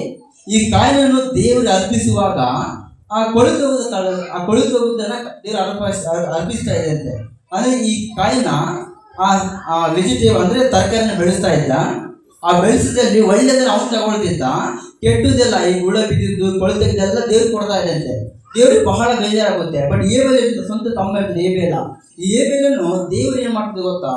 ಸ್ವಚ್ಛನ ಮರಿಯನ್ನ ಬಲಿ ಮಾಡಿ ದೇವ್ರು ಅರ್ಪಿಸ್ತಾ ಇದ್ದಂತೆ. ದೇವರು ಶ್ರೇಷ್ಠವಾದ ದೇವ್ರು ಕೊಡ್ತಾ ಇದ್ದ. ಅಂದ್ರೆ ದೇವರು ಕೊಡುವ ಶ್ರೇಷ್ಠವಾದ ಕೊಡಬೇಕು ಇವತ್ತು. ಹೌದಲ್ವಾ? ಇನ್ಸ್ಪೆಕ್ಟರ್ ತಂದು ಹಾಕೋದು ಅದು ಸರಿ ಇರ್ತದಲ್ಲ. ಈ ಯಾವುದೋ ಏನೋ ಕೆಟ್ಟ ಕೆಲಸ ಮಾಡಿ ಅದ್ರ ಹಣವನ್ನು ತಂದು ದೇವಸ್ಥೆ ಆಗೋದು ಅದು ಸರಿ ಇರುತ್ತಲ್ಲ, ತಪ್ಪು ಅದು. ಹೌದಲ್ವಾ? ಸಹಜ ಅಂತ ಕಾಣಿಕೆ ದೇವರು ಸ್ವೀಕರಿಸೋದಿಲ್ಲ, ಅದು ಸೇವೆ ಕೂಡ ಉಪಯೋಗ ಇಲ್ಲ. ನೀನು ದುಡಿದು ನೀನು ಕಷ್ಟಪಟ್ಟು ದೇವರ ಸೇವೆಗೆ ಶ್ರೇಷ್ಠವಾದ ಕೊಡುವಾಗ ನಿನ್ನ ಕುಟುಂಬ ದೇವರು ಹೆಚ್ಚಾಗಿ ಅಭಿವೃದ್ಧಿ ಮಾಡೋನಾಗಿದ್ದಾನೆ. ಹಲ್ಲೆಲೂಯ. ನೀನು ಸೇವೆಗೆ ಕೊಡಬೇಕು. ನಾನು ಸೇವೆಗೆ ಸಹಾಯ ಮಾಡ್ತೀನಿ, ನನ್ನ ಕುಟುಂಬದ ಮೂಲಕ ಒಂದು ದೇವರ ನಡಿಬೇಕಂತ ಸಹಾಯ ಮಾಡುವಾಗ ಅದು ದೇವರಿಗೆ ಮಹಿಮೆ ತರುವಂತಾಗಿದೆ. ಅದು ದೇವರಿಗೆ ಆರಾಧನೆ ಮೂಲಕ, ಸ್ತುತಿಯ ಮೂಲಕ ದೇವರಿಗೆ ಸಲ್ಲಿಸುವಂತಾಗಿದೆ. ಹಲ್ಲೆಲೂಯ. ನೋಡಿ, ಈಗಿನ ಕಾಲ ಸಹಜವಾಗಿ ಅನೇಕ ಸೇವೆ ತುಂಬಾ ಕಷ್ಟಪಟ್ಟು ಸೇವೆ ಮಾಡ್ತಾ ಇದ್ದಾರೆ. ನಿಮ್ಗೆ ಗೊತ್ತಿದೆಯಾ ಅದು? ಇವತ್ತು ನೋಡಿದ್ರೆ ಯಾರಾದ್ರು ಸಹಜ ವಿಲಿಯಂ ಕೇರಿ ಗೊತ್ತಾ? ನಿಮ್ಗೆ ವಿಲಿಯಂ ಕೇರಿ ಆದ್ರೂ ಗೊತ್ತಾ? ವಿಲಿಯಂ ಕೇರಿ ನಮ್ಮ ಭಾರತ ದೇಶಕ್ಕೆ ಬಂದಾಗ ಆ ವ್ಯಕ್ತಿ ಎಷ್ಟೋ ಕಷ್ಟಪಟ್ಟು ಸೇವೆ ಮಾಡ್ದ. ಅದರ ಕಾರಣ ಹಣ ಚಲಾವಣೆ ಇರಲಿಲ್ಲ, ಹಣ ಸರಿಯಾಗಿ ಸಿಗ್ತಾ ಇಲ್ಲ. ಆದ್ರೆ ತಾನೇ ಸ್ವಂತ ಹಣವನ್ನ ಖರ್ಚು ಮಾಡಿ ಪ್ರಿಂಟಿಂಗ್ ಮಿಷನ್ ತಂದ, ಅಡುಗೆ ತಯಾರು ಮಾಡ್ದ, ಪೆನ್ನ ನೀವು ಬರೆಯೋದು ಪೆನ್ ಕೂಡ ಕಾರಣ ವಿಲಿಯಂ ಕೇರಿ. ಇವತ್ತು ಹೆಣ್ಣು ಮಕ್ಳು ಇದ್ದೀರಾ, ನೀವು ಕಾಲೇಜ್ ಓದ್ತಾ ಇದ್ದ ಕಾರಣ ವಿಲಿಯಂ ಕೇರಿ. ಹೌದಲ್ಲ? ಒಂದು ಕಾಲೇಜಿಗೆ ಸಹಜ ಬ್ಯಾಂಕ್ ದುಡ್ಡು ಇರ್ತಾರೆ, ನೀವು ಇರ್ತಿಲ್ಲ ಬ್ಯಾಂಕಲ್ಲಿ ದುಡ್ಡು, ಅದ್ರ ಕಾರಣ ಇರೋದು ವಿಲಿಯಂ ಕೇರಿ. ಯಾಕಂದ್ರೆ ಹಿಂದಿನ ಕಾಲಗಳ ಅನೇಕ ಸೇವಕರು ಅವ್ರು ಕಷ್ಟಪಟ್ಟು ಸೇವೆ ಮಾಡ್ತಾ ಹೋದ್ರು. ಈಗಿನ ಕಾಲ ಪರವಾಗಿಲ್ಲ ಅಂತ ಹೇಳ್ಬೋದ್ರು. ಆದ್ರೆ ದೇವ್ರ ಸೇವೆ ಕೊಡುವಾಗ ಅದು ಎಷ್ಟೇ ಕಷ್ಟದಿರುವ ದೇವ್ರ ಸೇವೆಗೆ ಉಪಯೋಗ ಆಗುತ್ತಾ ಹೋಗ್ತಂತೆ. ಹಲ್ಲೆಲೂಯ. ನಾನು ದೇವ್ರ ಸಾನ್ ಕೊಡ್ತೀನಿ ದೇವ್ರ ಸೇವೆಗೆ, ನನ್ನ ಮೂಲಕ, ನನ್ನ ಕುಟುಂಬದ ಮೂಲಕ ದೇವ್ರ ಸೇವೆ ಖರ್ಚು ಮಾಡ್ತೀನಿ ಅಂತ ಹೇಳಿ ನಾವು ಮುಂದೆ ಬರಬೇಕು. ಯಾಕಂದ್ರೆ ನೋಡಿ, ಅನೇಕ ಸೇವಕರು ಕೆಲವರು ಇದ್ದಾರೆ ನಮ್ಮ ಸಭೆಯಲ್ಲಿ. ಕೆಲವರು ಓಕೆ, ಇನ್ನು ಕೆಲವರು ಏನು ಕೊಳ್ಳೆ ಯೋಚನೆ ಮಾಡಿ ಆಗ್ತಾ ಇರ್ತಾರೆ. ಅದು ಸರಿ ಇದ್ದಲ್ಲ ದೇವ್ರ ದೃಷ್ಟಿಯಲ್ಲಿ. ನಾವು ದೇವರ ಸೇವೆಗೆ ಕೊಡುವಾಗ ಇದು ಶ್ರೇಷ್ಠವಾದದ್ದು, ಇದು ದೇವರು ಸಲ್ಲಿಸಬೇಕು, ಇದು ದೇವರು ತಲುಪಬೇಕೆಂತೇಳಿ ಶ್ರೇಷ್ಠವಾದ ದೇವರಿಗೆ ಕೊಡುವಾಗ, ಹೌದಲ್ವ? ದೇವರಿಗೆ ಶ್ರೇಷ್ಠವಾದ ಕೊಡುವಾಗ ಅದು ದೇವರಿಗೆ ಆರಾಧನೆ ಮೂಲಕವಾಗಿ ಅದು ಸ್ತುತಿ ಒಂದೊಂದಾಗಿದೆ. ಹಲ್ಲೆಲೂಯ. ಹಲ್ಲೆಲೂಯ. ಯಾಕಂತಂದ್ರೆ ಇಲ್ಲಿ ಪೌಲನು ಬರೆಯುವಾಗ ಹೇಳ್ತಾ ನೋಡ್ರಿ, ಅದೇ ಫಿಲಿಪ್ಪ 4ನೇ ನಾನು ಓದ್ತೀನಿ ಕೇಳ್ರಿ. ಅದು ಹೇಳ್ತಾನೆ, ನನ್ನ ವಿಷಯವಾದ ನಿಮ್ಮ ಯೋಚನೆ ಬಳ್ಳಿಯು ಇಷ್ಟು ದಿವಸಗಳಾದ ಮೇಲೆ ಪುನಃ ಚೀರುವುದಕ್ಕೆ ನಾನು ಕರ್ತನ ನಿಮಿತ್ತ ಬಹಳ ಸಂತೋಷ ಪಡುತ್ತೇನೆ. ಮತ್ತೆ 11ನೇ ವಚನ, ಕೊರತೆಯಲ್ಲಿದ್ದೀರೆಂದು ಸೂಚಿಸಲಿಕ್ಕೆ ನಾನು ಇದನ್ನು ಹೇಳುವುದಿಲ್ಲ, ನಾನಂತೂ ಇದ್ದ ಸ್ಥಿತಿಯಲ್ಲಿಯೇ ಸಂತುಷ್ಟ ಇರುವುದನ್ನು ಕಲಿತುಕೊಂಡಿದ್ದೇನೆ. ಬಡವನಾಗಿರಲು ಬಲ್ಲೆನು, ಸಮೃದ್ಧನಾಗಿರಲು ಬಲ್ಲೆನು, ನಾನು ತೃಪ್ತನಾಗಿದ್ದರೂ ಹಸಿದವನಾಗಿದ್ದರೂ ಸಮೃದ್ಧನಾಗಿದ್ದರೂ ಕೊರತೆಯವನಾದರೂ ಯಾವ ತರ ಸ್ಥಿತಿಯಲ್ಲಿರುವನಾದರೂ ಅದರ ಗುಟ್ಟು ನನಗೆ ತಿಳಿದಿದೆ. ನನ್ನನ್ನು ಬಲಪಡಿಸಿ ನಾನು ಇದ್ದುಕೊಂಡು ಎಲ್ಲರೂ ಶಕ್ತನಾಗಿದ್ದಾನೆ. ಹಲ್ಲೆಲೂಯಾ. ಪಕ್ಕದ ಕೈ ಕೊಟ್ಟು ಹೇಳ್ರಿ, ನನ್ನನ್ನು ಬಲಪಡಿಸಕ್ಕೆ ಎಲ್ಲರಿಗೂ ಶಕ್ತನಾಗಿದ್ದಾನೆ ಅಂತ ಹೇಳ್ರಿ.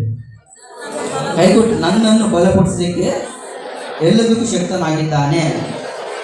ಹಲ್ಲೆಲೂಯಾ. ನೀನು ದೇವರ ಸೇವೆ ತೆಗೆದುಕೊಳ್ಳುವಾಗ ದೇವರು ನಿನ್ನನ್ನ ಬಲಪಡಿಸಿ ಹೆಚ್ಚಾಗಿ ಅಭಿವೃದ್ಧಿ ಮಾಡ್ತಾನೆ. ಅದೇ ಈ ಪೌಲ್ ಹೇಳ್ತಾ ಇದ್ದಾನೆ, ಪೌಲ ಈ ಭಕ್ತನು ಸೆರೆಮನೆ ಇದ್ದಾನೆ, ಆದ್ರೂ ಕೂಡ ಒಂದು ಕೃತಜ್ಞತೆ ಪತ್ರ ಹೆಂಗ್ ಬರೀತಾನೆ ಗೊತ್ತಾ? ನನಗೆ ಕಷ್ಟ ಐತೆ, ಕಣ್ಣೀರಿತ್ತು, ಸಮಸ್ಯೆ ಇತ್ತು, ಕೊರತೆ ಇದ್ರೂ ಕೂಡ ನನ್ನ ಮೂಲಕ ದೇವರ ಮಹಿಮೆ ಸಲ್ಲುವುದಾಗಿದೆ.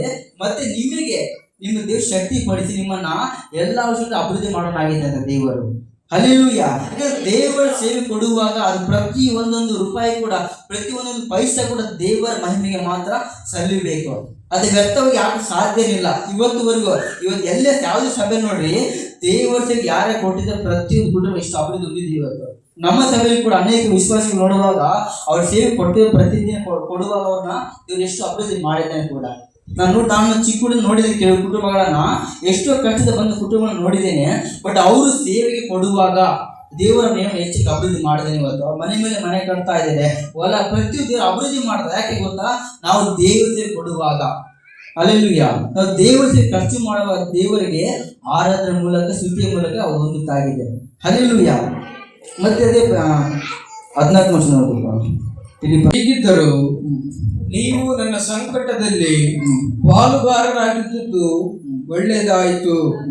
ಇದಲ್ಲದೆ ಫಿಲಿಪ್ಪಿಯವರೇ, ನಾನು ಮೊದಲು ನಿಮ್ಮಲ್ಲಿ ಸುವಾರ್ತೆಯನ್ನು ಸಾರಿ ಮೆಕೆದೋನ್ಯದಿಂದ ಹೊರಟು ಹೋದಾಗ ಕೊಳ್ಳುವ ವಿಷಯದಲ್ಲಿ ನಿಮ್ಮ ಹೊರತು ಬೇರೆ ಯಾವ ಸಭೆಗೂ ನನಗೂ ಸಂಬಂಧವಿರಲಿಲ್ಲವೆಂದು ನೀವು ಬಂದಿರಿ. ಸಾಕು. ಅಲ್ಲಿ ವಾಕ್ಯ ಹೇಳೋದು ನೋಡ್ರಿ, 14ನೇ ವಚನದಿಂದ, ಈಗಿದ್ದರೂ ನೀವು ನನ್ನ ಸಂಕಟದಲ್ಲಿ ಪಾಲುಗಾರರಾಗಿದ್ದೀರಿ ಎಂದು ಒಳ್ಳೆಯದಾಯಿತು. ಇದಲ್ಲದೆ ಫಿಲಿಪ್ಪಿಯವರೇ, ನಾನು ಮೊದಲು ನಿಮ್ಮಲ್ಲಿ ಸುವಾರ್ತೆಯನ್ನು ಸಾರಿ ಮೆಕೆದೋನ್ಯದಿಂದ ಹೊರಟು ಹೋದಾಗ ಕೊಳ್ಳುವ ವಿಷಯದಲ್ಲಿ ನಿಮ್ಮ ಹೊರತು ಬೇರೆ ಯಾವ ಸಭೆಗೂ ನನಗೂ ಸಂಬಂಧವಿರಲಿಲ್ಲವೆಂದು ನೀವು ಬಲ್ಲಿರಿ. ನಾನು ಥೆಸಲೋನಿಕದಲ್ಲಿ ಇದ್ದಾಗಲೂ ನೀವು 1-2 ಸಾರಿ ನನ್ನ ಕೊರತೆ ನೀಗಿಸಿದ್ದಕ್ಕೆ ಕೊಟ್ಟು ಕಳಿಸಿದ್ದೀರಲ್ಲ. ಇಲ್ಲಿ ವಾಕ್ಯ ಹೇಳುತ್ತೆ ನೋಡ್ರಿ, ಅಲ್ಲೊಂದು ಪದ ಇದೆ 14ನೇ ವಚನದಲ್ಲಿ, ಪಾಲುಗಾರರಿಂದ ಒಂದು ಪದ ಇದೆ ಕಾಣುತ್ತದೆ, ಪಾಲುಗಾರರಾಗಿದ್ದೀರಿ ಅಂತ ಇದೆಯಾ? ಈ ಪದ ಏನು ಗೊತ್ತಾ? ಪಾಲುಗಾರರು ಅಂದ್ರೆ ಇಂಗ್ಲಿಷ್ ಶೇರ್ ಹೋಲ್ಡರ್ಸ್ ಅಂತ ಕರಿತೀವಿ ಇಂಗ್ಲಿಷಲ್ಲಿ ನಾವು. ಈ ಪೌಲ ಬರೆಯುವಾಗ ಈ ಪತ್ರಿಕೆಯನ್ನ ತಾನು ಮೊದಲ ಸಭೆ ಸೇರಿಸಿಕೊಂಡು ಮಾತಾಡ್ತದೆ. ಅರ್ಥ ಗೊತ್ತಾ? ಈ ಪೌಲನ್ನು ಈ ಪತ್ರಿಕೆ ಬರೆಯುವಾಗ ತಾನೊಬ್ಬನೇ ಅಲ್ಲ, ಸಭೆನ ಸೇರಿಸಿಕೊಂಡು ಬರೀತಾ ಇದ್ದಾನೆ ಅಂತ ಇದೆ. ಹಲ್ಲೆಲೂಯಾ. ಪಾಲುಗಾರ ಸಹಜವಾಗಿ ಒಂದು ಉದಾಹರಣೆ ಕೊಡ್ತೀನಿ. 3 ಸ್ನೇಹಿತರು ಸೇರಿ ಒಂದು ಜಾಬ್ ಮಾಡಿದ್ರೆ ಇಟ್ಕೊಳ್ಳೋಣ. ಅಂದ್ರೆ 3 ಸೇರಿ ಒಂದು ಪಾರ್ಟ್ನರ್ಶಿಪ್ ಆಗಿ ಒಂದು ಅಂಗಡಿ ಇನ್ನೊಂದು ತೆರೆದು ಇಟ್ಕೊಳ್ಳೋಣ. ಆಯ್ತಾ? 3 ಇದ್ದಾರೆ, 3 ಸೇಮ್ ಬಜೆಟ್ ಆಗಿ 2 ಲಕ್ಷ ಹಾಕಿ ಒಂದು ಶಾಪ್ ಅಥವಾ ಒಂದು ಬಜೆಟ್ ಹಾಕಿ ಎಲ್ಲ ಸೇರಿ ಒಂದು ಶಾಪ್ ಇಟ್ಕೊಳ್ಳೋಣ. ಆಯ್ತಾ? ಒಂದು ಕಂಪನಿ ಇಟ್ಕೊಳ್ಳೋಣ.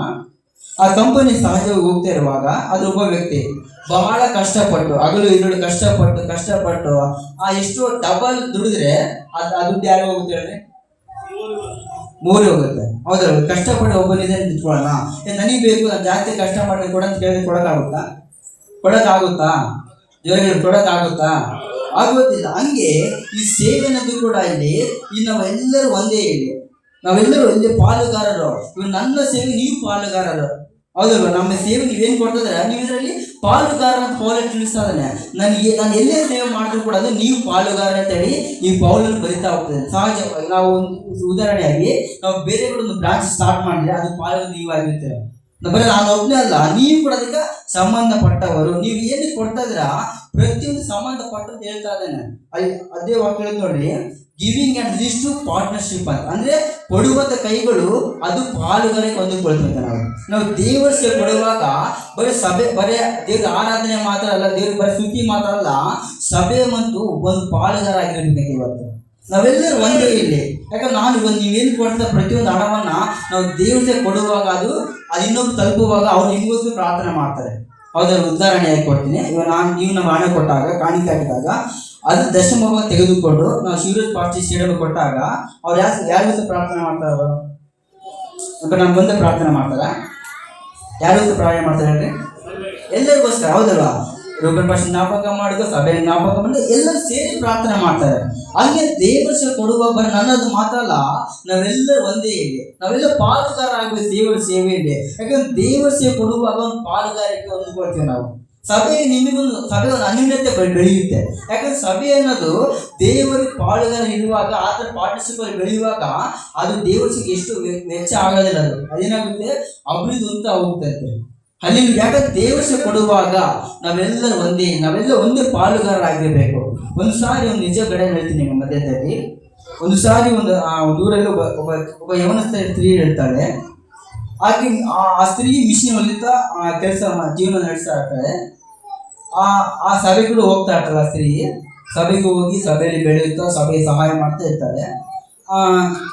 ಆ ಮಿಷಿನ್ ಬಂದ ಹಣ ಏನಿರುತ್ತೆ, ಮಿಷಿನ್ ಹೊಲಿದು ಟೈಲರಿಂಗ್ ಮಾಡಿ ಆ ಬಂದ ಹಣ ಏನಿರುತ್ತೆ ಅದನ್ನ ಒಂದು ಸಾರಿ ಪಾಸ್ಟರ್ ಹತ್ರ ಹೋಗಿ, ಪಾಸ್ಟ್ರೆ ಈ ಹಣ ನಾನು ದುಡ್ದಿದ್ದೀನಿ, ಇದರಲ್ಲಿ ಈ ಹಣ ದೇವರ ಸೇವೆ ಖರ್ಚಾಗಬೇಕು. ಇದು ಅಂದರೆ ನೀವು ಸುವರ್ಣ ಸಾರಕ್ಕೆ ಹೋಗ್ತೀರಲ್ಲ, ಆ ಸುವರ್ಣತೆ ಸಾರುವಾಗ ಇದು ಒಬ್ಬರಿಗಾದ್ರೂ ಉಪಯೋಗ ಆಗ್ಬೇಕಂತ ಹೇಳಿ ಆಕೆ ಆ ರೀತಿ ಪಾಸ್ಟಿಗೆ ಕೊಡ್ತಾರೆ. ಪಾಸ್ಟ್ ಈ ಕಾಣಿಕೆ ಏನಿದೆ, ಈ 1000 ರೂಪಾಯಿ ಏನಿದೆ ಕಾಣಿಕೆ, ಇದು ದೇವರಿಗೆ ಉಪಯೋಗ ಆಗ್ಬೇಕು, ಇದು ವೆಚ್ಚ ಆಗಬಾರ್ದು.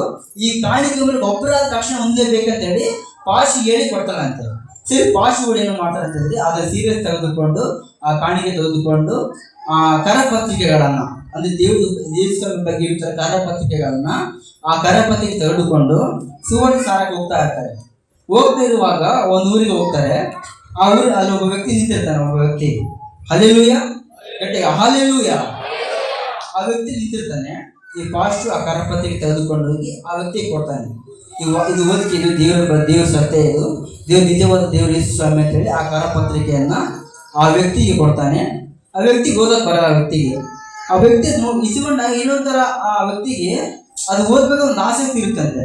ಆ ವ್ಯಕ್ತಿಗೆ ಬೇರೆ ವ್ಯಕ್ತಿ ಪಾಸ್ಟ್ ಆ ಕರಪತ್ರಿಕೆ ಕೊಟ್ಟಾಗ ಅದು ಓದಕ್ಕೆ ಬರಲ್ಲ. ಬಟ್ ಅದು ಹೆಂಗೆ ಓದ್ಬೇಕಂತ ಹೇಳಿ ಬೇರೆ ಹುಡುಗನನ್ನ ಕರೆದು ಇದು ಓದ್ ನನಗೋಸ್ಕರ ಅಂತ ಹೇಳಿ ಓದಕ್ಕೆ ಪ್ರಾರಂಭ ಮಾಡ್ತದೆ. ಇಬ್ಬರು ಆ ವ್ಯಕ್ತಿ ಪಕ್ಕಿ ಕುತ್ಕೊಂಡಿದ್ದಾನೆ. ಈ ಹುಡುಗ ಓದ್ತಾ ಇದ್ದಾರೆ. ಅದನ್ನ ಓದ್ತಾ ದೇವ್ರ ಸುವಾರ್ತೆ ಬಹಳವಾಗಿ ಆ ವ್ಯಕ್ತಿ ಕಿವಿಯಲ್ಲಿ ಹೋದಾಗ ಅವನು ದೇವ್ರು ನಂಬಿದಂತೆ. ಹಲ್ಲೆಲೂಯಾ. ದೇವ್ರು ನಂಬಿದಾಗ ಏನಾಯ್ತು ಗೊತ್ತಾ, ಆ ವ್ಯಕ್ತಿ ಯಾರು ಗೊತ್ತಾ, ಇಡೀ ಊರಿಗೆ ಹಿಡಿಯಂತ ವ್ಯಕ್ತಿ. ಆ ವ್ಯಕ್ತಿ ಏನ್ ಮಾಡ್ತಾ ಗೊತ್ತಾ, ಆ ವಾಕ್ಯವನ್ನು ಕೇಳಿ ಬರೋ ಆ ವ್ಯಕ್ತಿ ಒಬ್ಬರು ಇಟ್ಕೊಳ್ಳಲ್ಲ, ಎಲ್ಲರೂ ಸಾರ್ತಾ ಹೋದಂತೆ. ಅವಾಗ ಏನಾಗುತ್ತೆ ಹೇಳ್ರಿ, ಏನಾಗುತ್ತೆ ಹೇಳ್ರಿ, ಇಡೀ ಊರೇ ನಂಬುತ್ತೆ ಹೇಳಿ. ಹೌದಲ್ಲ? ಹಂಗೆ ಈ ಸ್ತ್ರೀ ನೋಡ್ರಿ, ಅದು ಗುರಾಜಿಯಲ್ಲಿ ತಿನ್ನೋದಕ್ಕೆ ಅದಕ್ಕೆ ಪ್ರಾರಂಭ ಇಲ್ಲ ಆಯ್ತು. ಅದಕ್ಕೆ ಪ್ರಾರಂಭ ಇಲ್ಲ ಆಯ್ತು ಹೇಳ್ರಿ. ವಿಷ್ಣು ಏನ್ ಕೊಟ್ಲು, ದೇವಸ್ಥಾನ ಕಾಣಿಕೆ ಕೊಟ್ಲು. ಹೌದಲ್ವಾ? ಹಂಗೆ ನೋಡ್ರಿ, ಆಕೆ ಆ ಸ್ತ್ರೀ ಕೊಟ್ಟಂತ ಕಾಣಿಕೆ ಅದು ವ್ಯಕ್ತ ಆಗಲಿಲ್ಲ. ಎಲ್ಲಿಗೆ ಹೋಯ್ತು, ಅದು ಬೇರೆ ವ್ಯಕ್ತಿಗೆ ಹೋಯ್ತು, ಆ ಸೇವಕರ ಬಳಿಗೆ ಹೋಯ್ತು, ಆ ಸೇವಕನ ಮೂಲಕ ಒಬ್ಬ ವ್ಯಕ್ತಿ ಬಳಿಗೆ ಹೋಯ್ತು, ಆ ವ್ಯಕ್ತಿ ಮೂಲಕ ಇಡೀ ಒಂದು ಊರಿಗೂ ದೇವರ ಬಳಿಗೆ ಬರ್ತೈತಿ. ಇವತ್ತು ಅದು ಪಾರ್ಟ್ನರ್ಶಿಪ್ ಅಂತಂದ್ರೆ, ಅದು ಪಾಲುಗಾರಿಕೆ ಅಂತಂದ್ರೆ, ನೀವು ಕೊಡೋದ ಪ್ರತಿಯೊಂದು ಅದು ವ್ಯಕ್ತ ಆಗೋದಿಲ್ಲ, ಬದಲಿಗೆ ಅನೇಕ ಜನರು ಹೋದಾಗ ದೇವರ ಸೇವೆಗೆ ಮಹಿಮೆ ತರುವಂತಾಗಿದೆ. ಹಲ್ಲೆಲೂಯಾ. ಯಾಕಂದ್ರೆ ಕೊಡೋ ಪ್ರತಿ ಒಂದು ಹಣ ಕೂಡ ಏನು ದೇವರಿಗೆ ಏನು ಕೊಡ್ತಾ ಇದ್ರ ಪ್ರತಿ ಒಂದೊಂದು ರೂಪಾಯಿ ಕೂಡ ದೇವರಿಗೆ ಅದು ಪಾರ್ಟ್ನರ್ಶಿಪ್ ಕೊಡುವಾಗ ದೇವರಿಗೆ ಮಹಿಮೆ ಸಲ್ಲುವುದಾಗಿದೆ. ಹಲ್ಲೆಲೂಯಾ. ಹಲ್ಲೆಲೂಯಾ. ಯಾಕಂತಂದ್ರೆ ದೇವರ ಸೇವೆ ಕೊಡುವಾಗ ಅದು ನಮ್ಮನ್ನು ಏನ್ ಮಾಡ್ತೇವೆ ಗೊತ್ತಾ, ದೇವರ ನಮ್ಮನ್ನ ಹೆಚ್ಚಿಗೆ ಅಭಿವೃದ್ಧಿ ಮಾಡೋನಾಗಿದ್ದಾನೆ. ಈ ಪೌಲನು ಕೂಡ ಒಂದು ಕಾಲದಲ್ಲಿ ಆ ಸೆರೆಮನಿದ್ರು ಕೂಡ ಕೃತಜ್ಞತೆ ಮೂಲಕ ತಿಳಿಸ್ತಾ ಇದ್ದಾನೆ, ನೀವು ನನ್ನ ಜೊತೆ ಸಹಾಯಕದವರು, ನನ್ನ ಜೊತೆ ಕೆಲಸದವರು ನೀವು ಅಂತೇಳಿ ಅವ್ರನ್ನ ಹೊಂದಿಸ್ತಾ ಇದ್ದಾನೆ. ಈ ಪೌಲನು ನಾವು ನನ್ನ ಪಾಲುಗಾರರು ನೀವು ಅಂತೇಳಿ ಹೊಂದಿಸ್ತಾ ಇದ್ದಾನೆ. ಅದ್ರ ಮಾತ್ರ ಹೇಳ್ತಾನೆ ಮುಂದೆ,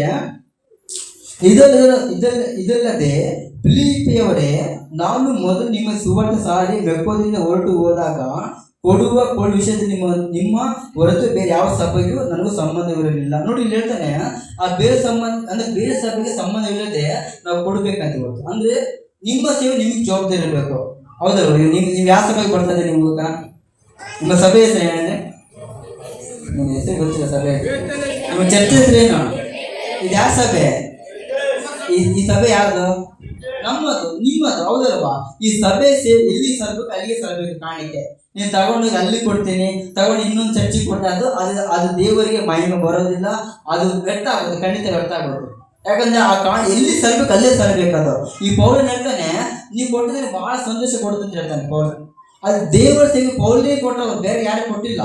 ಪೌಲನ ಅನೇಕ ಬೇರೆ ಬೇರೆ ಸೇವೆಗಳು ಇದ್ರು ಅಲ್ಲಿ, ಆದ್ರೂ ಕೂಡ ಈ ಸಭೆಯವ್ರು ಏನ್ ಮಾಡ್ತಿರ್ ಗೊತ್ತಾ, ಅದು ತಗೊಂಡೋಗಿ ಪೌಲನ ಕೈಗೆ ಕೊಡ್ತಾ ಇದ್ದಾರೆ. ಯಾಕಂದ್ರೆ ಸಭೆ ಒಂದು ಆತ್ಮಿಕ ತಂದೆ ಪೌಲನಾಗಿದ್ದ ಅವ್ರಿಗೆ. ಹಂಗೆ ನಿಮ್ಮ ಸಭೆ ನಿಮಗೆ ಜವಾಬ್ದಾರಿ ಬರಬೇಕು. ಇವತ್ತು ನಮ್ಮ ಸಭೆಗೆ, ನಾನು ಈ ಸಭೆಯಲ್ಲಿ ಪಾಲುಗಾರಿಕೆ ನಾನು ಆಗಿದ್ದೇನೆ, ಈ ಸಭೆ ನಾನು ಪಾರ್ಟ್ನರ್ಶಿಪ್ ಆಗಿದ್ದೇನೆ ಅಂತ ಹೇಳಿ ಯೋಚನೆ ಮಾಡಿ ನಿಮ್ಮ ಸಭೆಗೆ ನಿಮ್ಮ ಸೇವೆ ತಂದು ಕೊಡುವುದನ್ನು ಕಲಿತುಕೊಳ್ಬೇಕು. ಅಲ್ಲಿ ಯಾಕಂದ್ರೆ ವಾಕ್ಯ ನೋಡ್ರಿ, 2 ಕೊರಿಂಥಿ 8ನೇ ಅಧ್ಯಾಯ 3-4. ಅವರು ಶಕ್ತಿಯಾನುಸಾರವಾಗಿ ಮಾತ್ರ ಕೊಡದೆ ಶಕ್ತಿಯನ್ನು ಮೀರಿ ತಮ್ಮಷ್ಟಕ್ಕೆ ತಾವೇ ಕೊಟ್ಟರು. ಇದಕ್ಕೆ ನಾನು ಸಾಕ್ಷಿ. ದೇವಜನರಿಗೆ ಸಹಾಯ ಮಾಡುವ ಕೆಲಸದಲ್ಲಿ ತಾವು ಪಾಲುಗಾರರಾಗುವಂತೆ ಅಪ್ಪಣೆಯಾಗಬೇಕೆಂದು ನಮ್ಮನ್ನು ಬಹಳವಾಗಿ ಬೇಡಿಕೊಂಡರು. ಅವರು ಶಕ್ತಿಯನುಸಾರವಾಗಿ ಮಾತ್ರ ಕೊಡದೆ ಶಕ್ತಿಯನ್ನು ಮೀರಿ ತಮ್ಮಷ್ಟಕ್ಕೆ ತಾವೇ ಕೊಟ್ಟರು. ಇದಕ್ಕೆ ನಾನೇ ಸಾಕ್ಷಿ. ದೇವ ಜನರಿಗೆ ಸಹಾಯ ಮಾಡುವ ಕೆಲಸದಲ್ಲಿ ತಾವು ಪಾಲುಗಾರರಾಗಬೇಕಂತ. ಅಂದ್ರೆ ದೇವರ ಸೇವೆ ಕೊಡುವಾಗ ಅದು ವ್ಯರ್ಥ ಆಗೋದಿಲ್ಲ, ನಾವು ಪಾಲುಗಾರರಾಗಿರ್ತೀವಿ ಅಂತ. ಇವತ್ತು ನಮ್ಮ ಸಭೆ ನಾವೆಲ್ಲ ಒಂದೇ, ನಮ್ಮ ಸಭೆ ಏನಿದೆ ನಾವೆಲ್ಲ ಒಂದು ಐಕ್ಯತೆ, ಒಂದು ಪಾಲುಗಾರ ನಾವಾಗಿರುತ್ತೆ ದೇವರ ಸೇವೆಗೆ. ನಾನು ಒಬ್ಬನೇ ಅಲ್ಲ, ನಾನು ಒಬ್ಬನೇ ಪ್ರಾರ್ಥನೆ ಮಾಡಿದ್ರೆ ಸಭೆ ಬೆಳೆದಿಲ್ಲ. ನೀವೆಲ್ಲರೂ ಪಾಲುಗಾರರಲ್ಲಿ. ಅದು ನಮಗಿಂತ ಹೆಚ್ಚು ನೀವು ಪ್ರಾರ್ಥನೆ ಮಾಡಿದ್ದೀರಿ. ನಾನು ಚಿಕ್ಕ ಹುಡುಗ ನೋಡಿ ಅನೇಕ ಅಜ್ಜಿ ಅದೇ ಅವರೆಲ್ಲರೂ ತುಂಬಾ ಸೇವೆ ಮಾಡಿದ್ದಾರೆ ಇಲ್ಲಿ. ಯಾಕಂದ್ರೆ ಅವರೆಲ್ಲ ಒಂದು ಪಾಲುಗಾರ ಸಭೆಯಲ್ಲಿ. ಹಂಗೆ ನಾವು ಸೇವೆ ಕೊಡುವುದನ್ನು ಪಾಲುಗಾರ ಆಗಿರ್ಬೇಕು. ಇವತ್ತು ಈ ಸಭೆ ಬೆಳಿಬೇಕಂದ್ರೆ ನಾನು ಒಬ್ಬನೇ ಅಲ್ಲ, ನನ್ನ ಕುಟುಂಬ ಮಾತ್ರ ಅಲ್ಲ, ನಿಮ್ಮ ಪ್ರಾರ್ಥನೆ ನಿಮ್ಮ ಸಹಾಯ ಬಹಳ ಬಹಳ ಪ್ರಾಮುಖ್ಯ ಸಭೆಗೆ. ಅಲ್ಲಿ ಈ ಸಭೆ ಬೆಳಿಬೇಕಾದ ಕಾರಣ ಏನಂದ್ರೆ ನೀವೇ ಕಾರಣ, ನಾನಲ್ಲ, ನಮ್ಮ ಕುಟುಂಬ ಮಾತ್ರ ಅಲ್ಲ, ನಮ್ಮ ಎಲ್ಲರೂ ಸೇರಿ ಪಾಲುಗಾರಾಗಿ ಮಾಡುವಂತ ಪ್ರಾರ್ಥನೆ, ಕೊಡುವಂತ ಕಾಣಿಕೆ ಎಲ್ಲರೂ ದೇವರ ಸೇವೆಗೆ ಅದು ಸಲ್ಲುವಂತದ್ದಾಗಿದೆ. ಅಲ್ಲಿ ನೀವು ಕೊಡುವಂತ ಕಾಣಿಕೆ ಇವತ್ತು ಇಲ್ಲಿ ಸೇಡೆ ಮೇಲೆ ಬೀಜ ಬಿಟ್ಟಿದೆ, ಹೌದಲ್ವ? ಅವರನ್ನು ಪಾಲುಗಾರ ನೀವೆಲ್ಲ ಪಾಲುಗಾರ ಹಾಕಿದ ಬೀಜ, ಅದು ಕೊಟ್ಟಂತ ಕಾಣಿಕೆ ಸೇಡಮಲ್ಲಿ ಸೇವೆ ಆಗ್ತಾ ಇದೆ. ಈಗ ಗುಲ್ಬರ್ಗ ಸೇವೆ ಇದೆ, ಆನಗಲ್ಲಿ ಸೇವೆ ಇದೆ. ಯಾಕೆ ಇವೆಲ್ಲ ಸೇವೆ ಯಾರಿಂದ ಬಂತು? ನಮ್ಮಿಂದ ಮಾತ್ರ. ನೀವೆಲ್ಲ ಹಾಕೋದ್ರ ಮೂಲಕ, ನೀವು ಕೊಡೋದ್ರ ಮೂಲಕ, ನೀವು ಹಾಕೋದ್ರ ಪ್ರತಿ ಬೀಜ ಕಾಣಿಕೆ ಏನಿದೆ ಅದು ಅಲ್ಲಿ ಫಲ ಕೊಡ್ತಾ ಇದೆ ಇವತ್ತು. ಅಲ್ಲಿ ನೀವು ಕೊಡೋದು ಪ್ರತಿಯೊಂದು ಕೂಡ ಅದು ವ್ಯರ್ಥ ಆಗೋದಿಲ್ಲ. ನಾವೆಲ್ಲ ಪಾಲುಗಾರರಾಗಿ ಕೆಲಸ ಮಾಡುವಾಗ ದೇವರಿಗೆ ಮಹಿಮೆ ಸಲ್ಲಿಸಿದ್ದಾಗಿದೆ. ಅಲ್ಲಿ ಯಾಕಂದ್ರೆ ನಿನ್ನ ಕಾಣಿ ನಿನ್ನಲ್ಲಿ ಅದರಲ್ಲಿ ಒಂದು ಭಾಗ ದೇವರು ಕೊಡಬೇಕು. ನಾವು ಅದು ಕೊಡುವುದನ್ನ ಕಲ್ತ್ಕೊಳ್ಬೇಕು. ಕೊಡುವಾಗ ದೇವರಿಗೆ ಅದು ಮಹಿಮೆ, ನಮಗೆ ಆಶೀರ್ವಾದ. ಈಗ ನಮ್ಮ ಕುಟುಂಬ, ನಾವು ಸಭೆ ಇದೆ, ಕಾರ್ಯ ಎಲ್ಲ ದೇವ್ರ ಕೃಪೆ, ಎಲ್ಲ ದೇವ್ರು ಕೊಟ್ಟಿದ್ದಾರೆ. ನಾವು ದೇವ್ರ ಸೇವೆ ಕೊಡುವಾಗ ನೀವು ಕೊಟ್ಟಿದ್ದರೆ ನಾವು ಇನ್ನೊಬ್ಬ ಸೇವಕರಿಗೆ ದಶಮ ಕೊಡುವಾಗ ಅವ್ರು ನಮಗೆ ಮಾತ್ರ ಪ್ರಾರ್ಥನೆ ಮಾಡಿದ್ರೆ ನಿಮಗೆಲ್ಲ ಪ್ರಾರ್ಥನೆ ಮಾಡ್ತಾರೆ, ಹೌದಲ್ವಾ? ಆಗ ಆ ಪ್ರಾರ್ಥನೆ ಮೂಲಕ ನಾವು ಅಭಿವೃದ್ಧಿ ಅಂತ ಹೋಗ್ತೀವಂತೆ. ನಾವು ಮಾತ್ರ ಅಲ್ಲ, ನಮ್ಮ ಕುಟುಂಬ ಮಾತ್ರ ಅಲ್ಲ, ನಮ್ಮ ಸಭೆ, ನಿಮ್ಮ ಕುಟುಂಬ, ನಿಮ್ಮ ಮಕ್ಕಳು, ನಿಮ್ಮ ಕೆಲಸ ಪ್ರತಿಯೊಂದು ಕೂಡ ಅಭಿವೃದ್ಧಿ ಹೊಂದುತ್ತಾ ಹೋಗುತ್ತೆ. ಹಲ್ಲೆಲೂಯಾ, ಗಟ್ಟಿ ಹಲ್ಲೆಲೂಯಾ. ಮತ್ತೆ ಪೌಲ ಹೇಳ್ತಾನೆ ಫಿಲಿಪ್ಪಿ 4:17-19, ನಾನು ನಿಮ್ಮಿಂದ ದಾನವನ್ನು ಅಪೇಕ್ಷಿಸುವುದಿಲ್ಲ, ನಿಮ್ಮ ಆತ್ಮಕ್ಕೆ ಆದಾಯವಾಗುವಂಥ ಪ್ರೀತಿ ಫಲವನ್ನೇ ಅಪೇಕ್ಷಿಸುತ್ತೇನೆ. ಬೇಕಾದದ್ದೆಲ್ಲ ನನಗುಂಟು, ಸಮೃದ್ಧಿಯಾಯಿತು. ಎಪಫ್ರೋದಿತನ ಕೈಯಿಂದ ನೀವು ಕೊಟ್ಟು ಕಳಿಸಿದ್ದು ನನಗೆ ತಲುಪಲಾಗಿ ನಾನು ತುಂಬಿ ತುಳುಕಿದವನಾಗಿದ್ದೇನೆ. ಅದು ದೇವರಿಗೆ ಮೆಚ್ಚುಗೆಯಾದದ್ದು, ಸುಗಂಧ ವಾಸನೆಯೇ ಇಷ್ಟಯಜ್ಞವೇ. ನನ್ನ ದೇವರು ಕ್ರಿಸ್ತ ಯೇಸುವಿನ ಮೂಲಕ ತನ್ನ ಪ್ರಭಾವದ ಐಶ್ವರ್ಯಕ್ಕೆ ತಕ್ಕ ಹಾಗೆ ನಿಮ್ಮ ಪ್ರತಿಯೊಂದು ಕೊರತೆ ನೀಗಿಸುವನು. ಸಾಕು. ಇಲ್ಲಿ ವಾಕ್ಯ ಹೇಳಕ್ ನೋಡ್ರಿ, ಈ ಪೌಲನು ಹೇಳ್ತಾ ಇದ್ದಾನೆ, ಮೊದಲು ಹೇಳ್ದ ನೀವು ಕೊಡುವಂತ ಕಾಣಿಕೆ ಅದು ದೇವರಿಗೆ ಮಹಿಮೆ ಆರಾಧನೆ ತಲುಪುವಂತದ್ದಾಗಿದೆ. ಎರಡನೇ ಹೇಳ್ತಾ ಇದ್ದಾನೆ, ನೀವು ಕೊಡುವಂತ ಕಾಣಿಕೆ ನನ್ನದು ಮಾತ್ರ ಅಲ್ಲ, ನಾವು ಪಾಲುಗಾರ ಕೊಡ್ತಾ ಅಂತ ಹೇಳ್ತಾನೆ. ಮೂರನೇ ಹೇಳ್ತಾನೆ, ಇಲ್ಲಿ ನಾವು ಕೊಡುವಾಗ ಲಾಭವನ್ನು ಕೊಡ್ತೀವಿ ಅಂತ. ಹಲ್ಲೆಲೂಯಾ. ಲಾಭ ಅಂತಂದ್ರೆ ಆಶೀರ್ವಾದ ಅಂತ ಹೇಳ್ಬೋದು. ನಾವು ಕೊಡುವಾಗ giving and least to a profit ಅಂತ ಹೇಳ್ತೀವಿ ಇಂಗ್ಲಿಷ್ ಬೈಬಲಲ್ಲಿ. ನಾವು ಕೊಡುವಂತ ಕಾಣಿಕೆ ಏನಿದೆ ಅದು ಆಶೀರ್ವಾದ ಒಂದು ಕೊಡುತ್ತದೆ. ಹಲ್ಲೆಲೂಯಾ. ಯಾಕಂದ್ರೆ ದೇವರು ಸೇವೆ ಕೊಡುವಾಗ ಈ ಪೌಲನಿಗೆ ಆ ಕೊಟ್ಟಂತ ಯಾರು ಈ ಪೌಲನ್ನು ಆ ಸೆರೆಮನಿ ಇದ್ದಾಗ ಯಾರು ಸಹಾಯ ಮಾಡೋದು ಎಲ್ಲರೂ ಮಾತಾಡ್ತಾರೆ. ಏನ್ ಗೊತ್ತಾ? ನನ್ನ ದೇವರು ಕ್ರಿಸ್ತನ ಮೂಲಕ ತನ್ನ ಪ್ರಭಾವದ ಐಶ್ವರ್ಯ ಪ್ರತಿಯೊಂದು ಕೊರತೆ ನೀಗಿಸುವನು. ಅಲ್ಲಿ ಅಂದ್ರೆ ನಾವು ವಿಶ್ವಾಸದಿಂದ ಕೊಡುವಾಗ ಇದು ದೇವರ ಸೇವೆದು ಅಂತ ಕೊಡುವಾಗ ಅದೇನಾಗ್ತದೆ ಗೊತ್ತಾ? ಲಾಭವನ್ನು ತರುತ್ತೆ. Hallelujah, hallelujah. ಒಂದು ಸಾರಿ ಒಬ್ಬ ವ್ಯಕ್ತಿ, ಅವನು ಪೇಂಟರ್ ಅಂತ ವ್ಯಕ್ತಿ, ಅಂದ್ರೆ ಚಿತ್ರ ಬಿಡಿಸೋಂಥ ವ್ಯಕ್ತಿ, ಒಬ್ಬ ವ್ಯಕ್ತಿ ಆ ಪೇಂಟರ್ಗೆ ಒಂದು ಥೀಮ್, ಒಂದು ಮಾತನ್ನು ಕೊಡ್ತಾನೆ ಅಂತ. ನೀನು ಸತ್ತ ಸಭೆಯ ಬಗ್ಗೆ ಒಂದು ಚಿತ್ರ ಬಿಡಿಸಿ ಹೇಳ್ತಾನೆ ಅಂದ್ರೆ ಸತ್ತ ಸಭೆ ಅಂದ್ರೆ ಗೊತ್ತಾ, ಸಭೆ ಇದ್ರೂ ಕೂಡ ಸತ್ತಿದ್ದಾಗ ಅಂದ್ರೆ ಆತ್ಮಿಕವಾಗಿ ಅಭಿವೃದ್ಧಿ ಇಲ್ಲ, ಶಾರೀರಿಕ ಅಭಿವೃದ್ಧಿ ಇಲ್ಲ, ಎಲ್ಲ ಬಿದ್ದೋದಾಗ ಸಭೆಯನ್ನು ಸತ್ತ ಸಭೆ ಅಂತ ಕರೀಬಹುದು. ಆ ಪಾಸ್ಟ್ ಆ ವ್ಯಕ್ತಿ ಹೇಳ್ತಾನಂತೆ, ನೀನು ಚಿತ್ರ ಬಿಡಿಸಂತ ವ್ಯಕ್ತಿ ಅಲ್ಲ, ಸತ್ತ ಸಭೆಯ ಬಗ್ಗೆ ಚಿತ್ರ ಬಿಡಿಸಂತ ಹೇಳ್ತಾನಂತೆ. ಶರೀರದಲ್ಲಿ ವ್ಯಕ್ತಿ ಹುಡುಕ್ತಾ ಇರ್ತಾನೆ, ಎಲ್ಲ ಸಭೆ ಆ ಸಭೆಗೆ ಹೋಗೋದು ಹುಡುಕೋದು, ಆ ಸಭೆಗೆ ಹುಡುಕೋದು, ಯಾವ ಸಭೆ ಸತ್ತ ಸಭೆ ಇದೆ ಅಂತೇಳಿ ಹುಡುಕ್ತಿರುವಾಗ ಒಂದ್ಸಾರಿ ಒಂದು ಸಭೆಗೆ ಹೋಗ್ತಾನಂತೆ. ಅದು ದೊಡ್ಡ ಸಭೆ ಅಂತ, ಅದು ದೊಡ್ಡ ಸಭೆ ಇದೆ, ಹೊರಗಡೆ ಫುಲ್ ಗ್ಲಾಸ್ ಮೂಲಕ ಡೆಕೋರೇಷನ್ ಮಾಡಿದರೆ ಸಭೆ ಚೆನ್ನಾಗಿದೆ, ಎಲ್ಲ ಚೆನ್ನಾಗಿದೆ. ಆದರೆ ಆ ವ್ಯಕ್ತಿ ಲಾಸ್ಟಿಗೆ ಕುತ್ಕೊಂಡಿದ್ದಂತೆ, ಲಾಸ್ಟಿಗೆ ಹಿಂದೆ ಕುತ್ಕೊಂಡಿದ್ದಂತೆ ಆ ವ್ಯಕ್ತಿ. ಆ ಪಾಸ್ಟ್ ವಾಕ್ಯ ಹೇಳ್ತಿರಂತೆ, ಆರಾಧನೆ ಮಾಡ್ತಾ ಇದ್ರಂತೆ, ಎಲ್ಲ ಕಾಣಿಕೆ ಹಾಕಿ ಎಲ್ಲ ಹೋದ್ರೆ ವಾಕ್ಯ ಹೇಳುವಾಗ ಎಲ್ಲ ಸಭೆ ಮುಗಿತಂತೆ. ಸಭೆ ಮುಗಿ ಎಲ್ಲ ಜನ ಮನೆಗೆ ಹಿಂದಿರುಗಿ ಹೋದ್ರು. ಆ ವ್ಯಕ್ತಿ ಎದ್ದು ಬಂದು ಮುಂದೆ ಕಾಣಿಕೆ ಡಬ್ಬ ಇರುತ್ತೆ ಗೊತ್ತಾ, ಬಾಕ್ಸ್ ಇರುತ್ತಲ್ಲ, ಅದ್ರಿಂದ ಬಗ್ಗಿ ಒಂದ್ಸಲ ಅದೆಲ್ಲ ಬಗ್ಗಿ ನೋಡ್ತಾನಂತೆ. ಆಗ ದಯವಿಟ್ಟು ಮಕ್ಕಳು ದಯವಿಟ್ಟು ಆ ವ್ಯಕ್ತಿ ಹಿಂದೆ ಎದ್ದು ಬಂದು ಆ ಕಾಣಿಕೆ ಬಾಕ್ಸ್ ಇರುತ್ತಲ್ಲ ಅದ್ರ ಬಗ್ಗಿ ನೋಡ್ತಾನಂತೆ. ಅದು ಬಗ್ಗಿ ನೋಡಿ ಖಾಲಿಯಾಗಿತ್ತಂತೆ. ಏನಾಗಿತ್ತು ಹೇಳಿದ್ರೆ ಖಾಲಿಯಾಗಿತ್ತು. ಜನ ಇದ್ದಾರೆ, ಸೇವೆ ಇದೆ, ಎಲ್ಲ ಇದೆ. ಅದರಲ್ಲಿ ಆ ವ್ಯಕ್ತಿ ಬಂದು ಅದರ ಬಗ್ಗಿ ನೋಡಿದಾಗ ಅದ್ರ ₹1 ಇರುತ್ತೆ. ಅದು ಸಭೆ, ಅದು ಯಾವ ಸಭೆ ಹೇಳ್ರಿ? ಯಾವ ಸಭೆ ಅದ? ಸತ್ತ ಸಭೆ. ಈಗ ಸತ್ತ ಸಭೆಯಾಗಿ ನಾವು ಇರಬಾರ್ದು, ನಾವೇನಾಗಿರ್ಬೇಕು? ಜೀವವುಳ್ಳ ಸಭೆಯಾಗಿರ್ಬೇಕು. ಹಲ್ಲೆಲೂಯಾ. ಜೀವನ ಸಭೆ ಹೆಂಗಿರ್ತೇಳ್ರಿ? ಅದು ದೇವರಿಗೆ ಎಲ್ಲ ವಿಷಯಗಳಲ್ಲಿ ಮಹಿಮೆ ತರುವುದಾಗಿರ್ತದೆ. ಯಾಕಂದ್ರೆ ನಾವು ಸೇವೆಗೆ ಕೊಡುವಾಗ ನಮ್ಮ ಜೀವಿತ ಸತ್ತದಾಗಿರೋದ್ರಲ್ಲಿ ನಾವು ಏನಾಗ್ತೀವಿ? ಆಶೀರ್ವಾದ ಹೊಂದಿಕೊಳ್ತಾ ಹೋಗ್ತೀವಿ.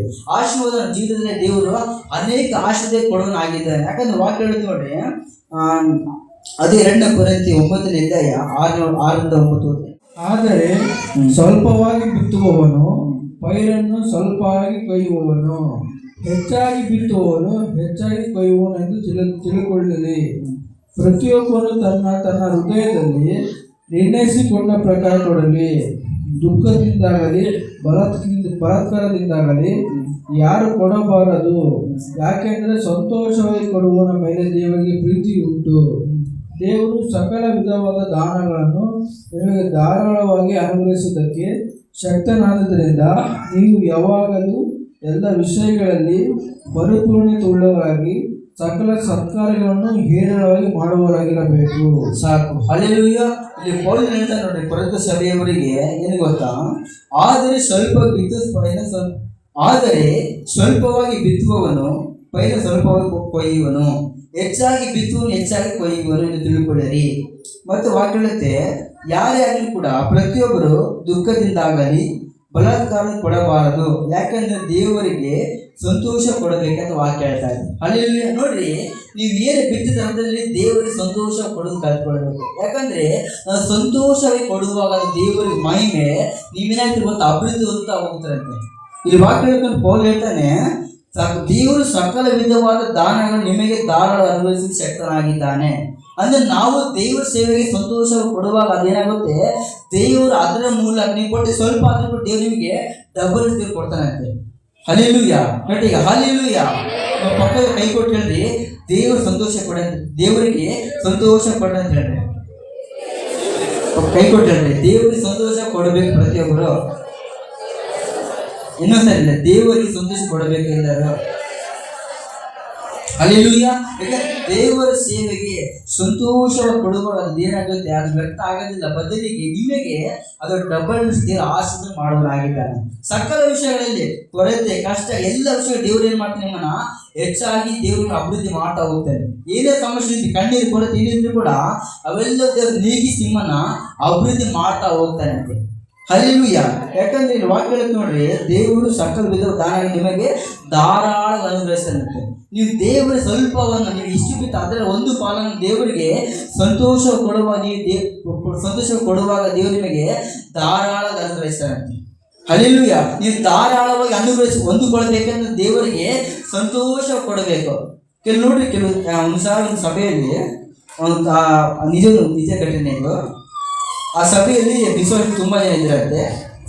ಎಲ್ಲರೂ ಕಾಮನ್ ಪ್ರತಿಯೊಂದು ವಿಶ್ವಾಸಗಳು ದೇವರಿಗೆ ಸಂತೋಷ ತಂದು ಕೊಡ್ತಾ ಇದ್ರಂತೆ. ಎಲ್ಲರೂ ಕೊಡ್ತಾ ಇದ್ರು. ಅದ್ರ ಒಬ್ಬರು ಮಾತ್ರ ಲಾಸ್ಟ್ ಬಂದು ₹5 ಆಗ್ತಾ ಇದ್ರಂತೆ. ಯಾರಂತ ಗೊತ್ತಿಲ್ಲ. ಪಾಸ್ಟ್ ಒಂದು ಡೌಟ್ ಆಗಿತ್ತು, ಯಾರಿರ್ಬೋದು ಇವರು? ನಮ್ಮ ಸಭೆಯಲ್ಲಿ ಎಲ್ಲರೂ ಒಳ್ಳೆಯ ವ್ಯಕ್ತಿಗಳು, ಎಲ್ಲರೂ ಚೆನ್ನಾಗಿ ಕೊಡ್ತಿದ್ದಾರೆ ಸೇವೆಗೆ. ಯಾರೋ ಒಬ್ಬ 5 ರೂಪಾಯಿ ಆಗ್ತದಲ್ಲ, ಯಾರಂತೇಳಿ ಪಾರ್ಟಿಗೆ ಡೌಟ್.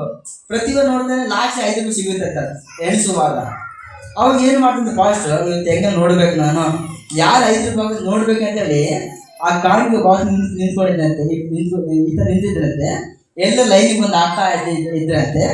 ಎಲ್ಲರೂ 100 ರೂಪಾಯಿ ಅವ್ರಿಗೆ ಇಷ್ಟು ಸಂಬಳ ಅಷ್ಟು ಆಗ್ತಾ ಹೋದರೆ, ಆದ್ರೆ ಒಬ್ಬ ಸ್ತ್ರೀ ಮಾತ್ರ ಮುಂದೆ ಬಂದು ಹಿಂದಿಗಿಂದ ಹೋಗ್ತಾ ಇದ್ದಂತಾರೆ. ಒಬ್ಬ ಸ್ತ್ರೀ ಮಾತ್ರ ಮುಂದೆ ಬರ್ತದಳೆ, ಫಾಸ್ಟ್ ನೋಡಿ ಹಿಂದಿಗಿಂದ ಹೋಗ್ತಾ ಇದ್ದಂತೆ. ಹಾಗೆ ಇರೋದು 5 ರೂಪಾಯಿ ಅಷ್ಟು ಆಗ್ತಾ ಇಲ್ಲ ಅಲ್ಲಿ. ಅದು ನೋಡಿ ಲಾಸ್ಟಿಗೆ ಬಂದು ಲಾಸ್ಟ್ ಆಗದಂತೆ. ಆಗ ಕಣ್ಣಂತ ಸೌಂಡ್ ಬಂತಂದ್ರೆ ಅಲ್ಲಿ ಅವಾಗ ಫಾಸ್ಟ್ ಗೊತ್ತಾಯ್ತಂತೆ, ಈಕೆ ಈ ಅಮ್ಮ 5 ರೂಪಾಯಿ ಆಗ್ತದೆ ಗೊತ್ತಾದಾಗ.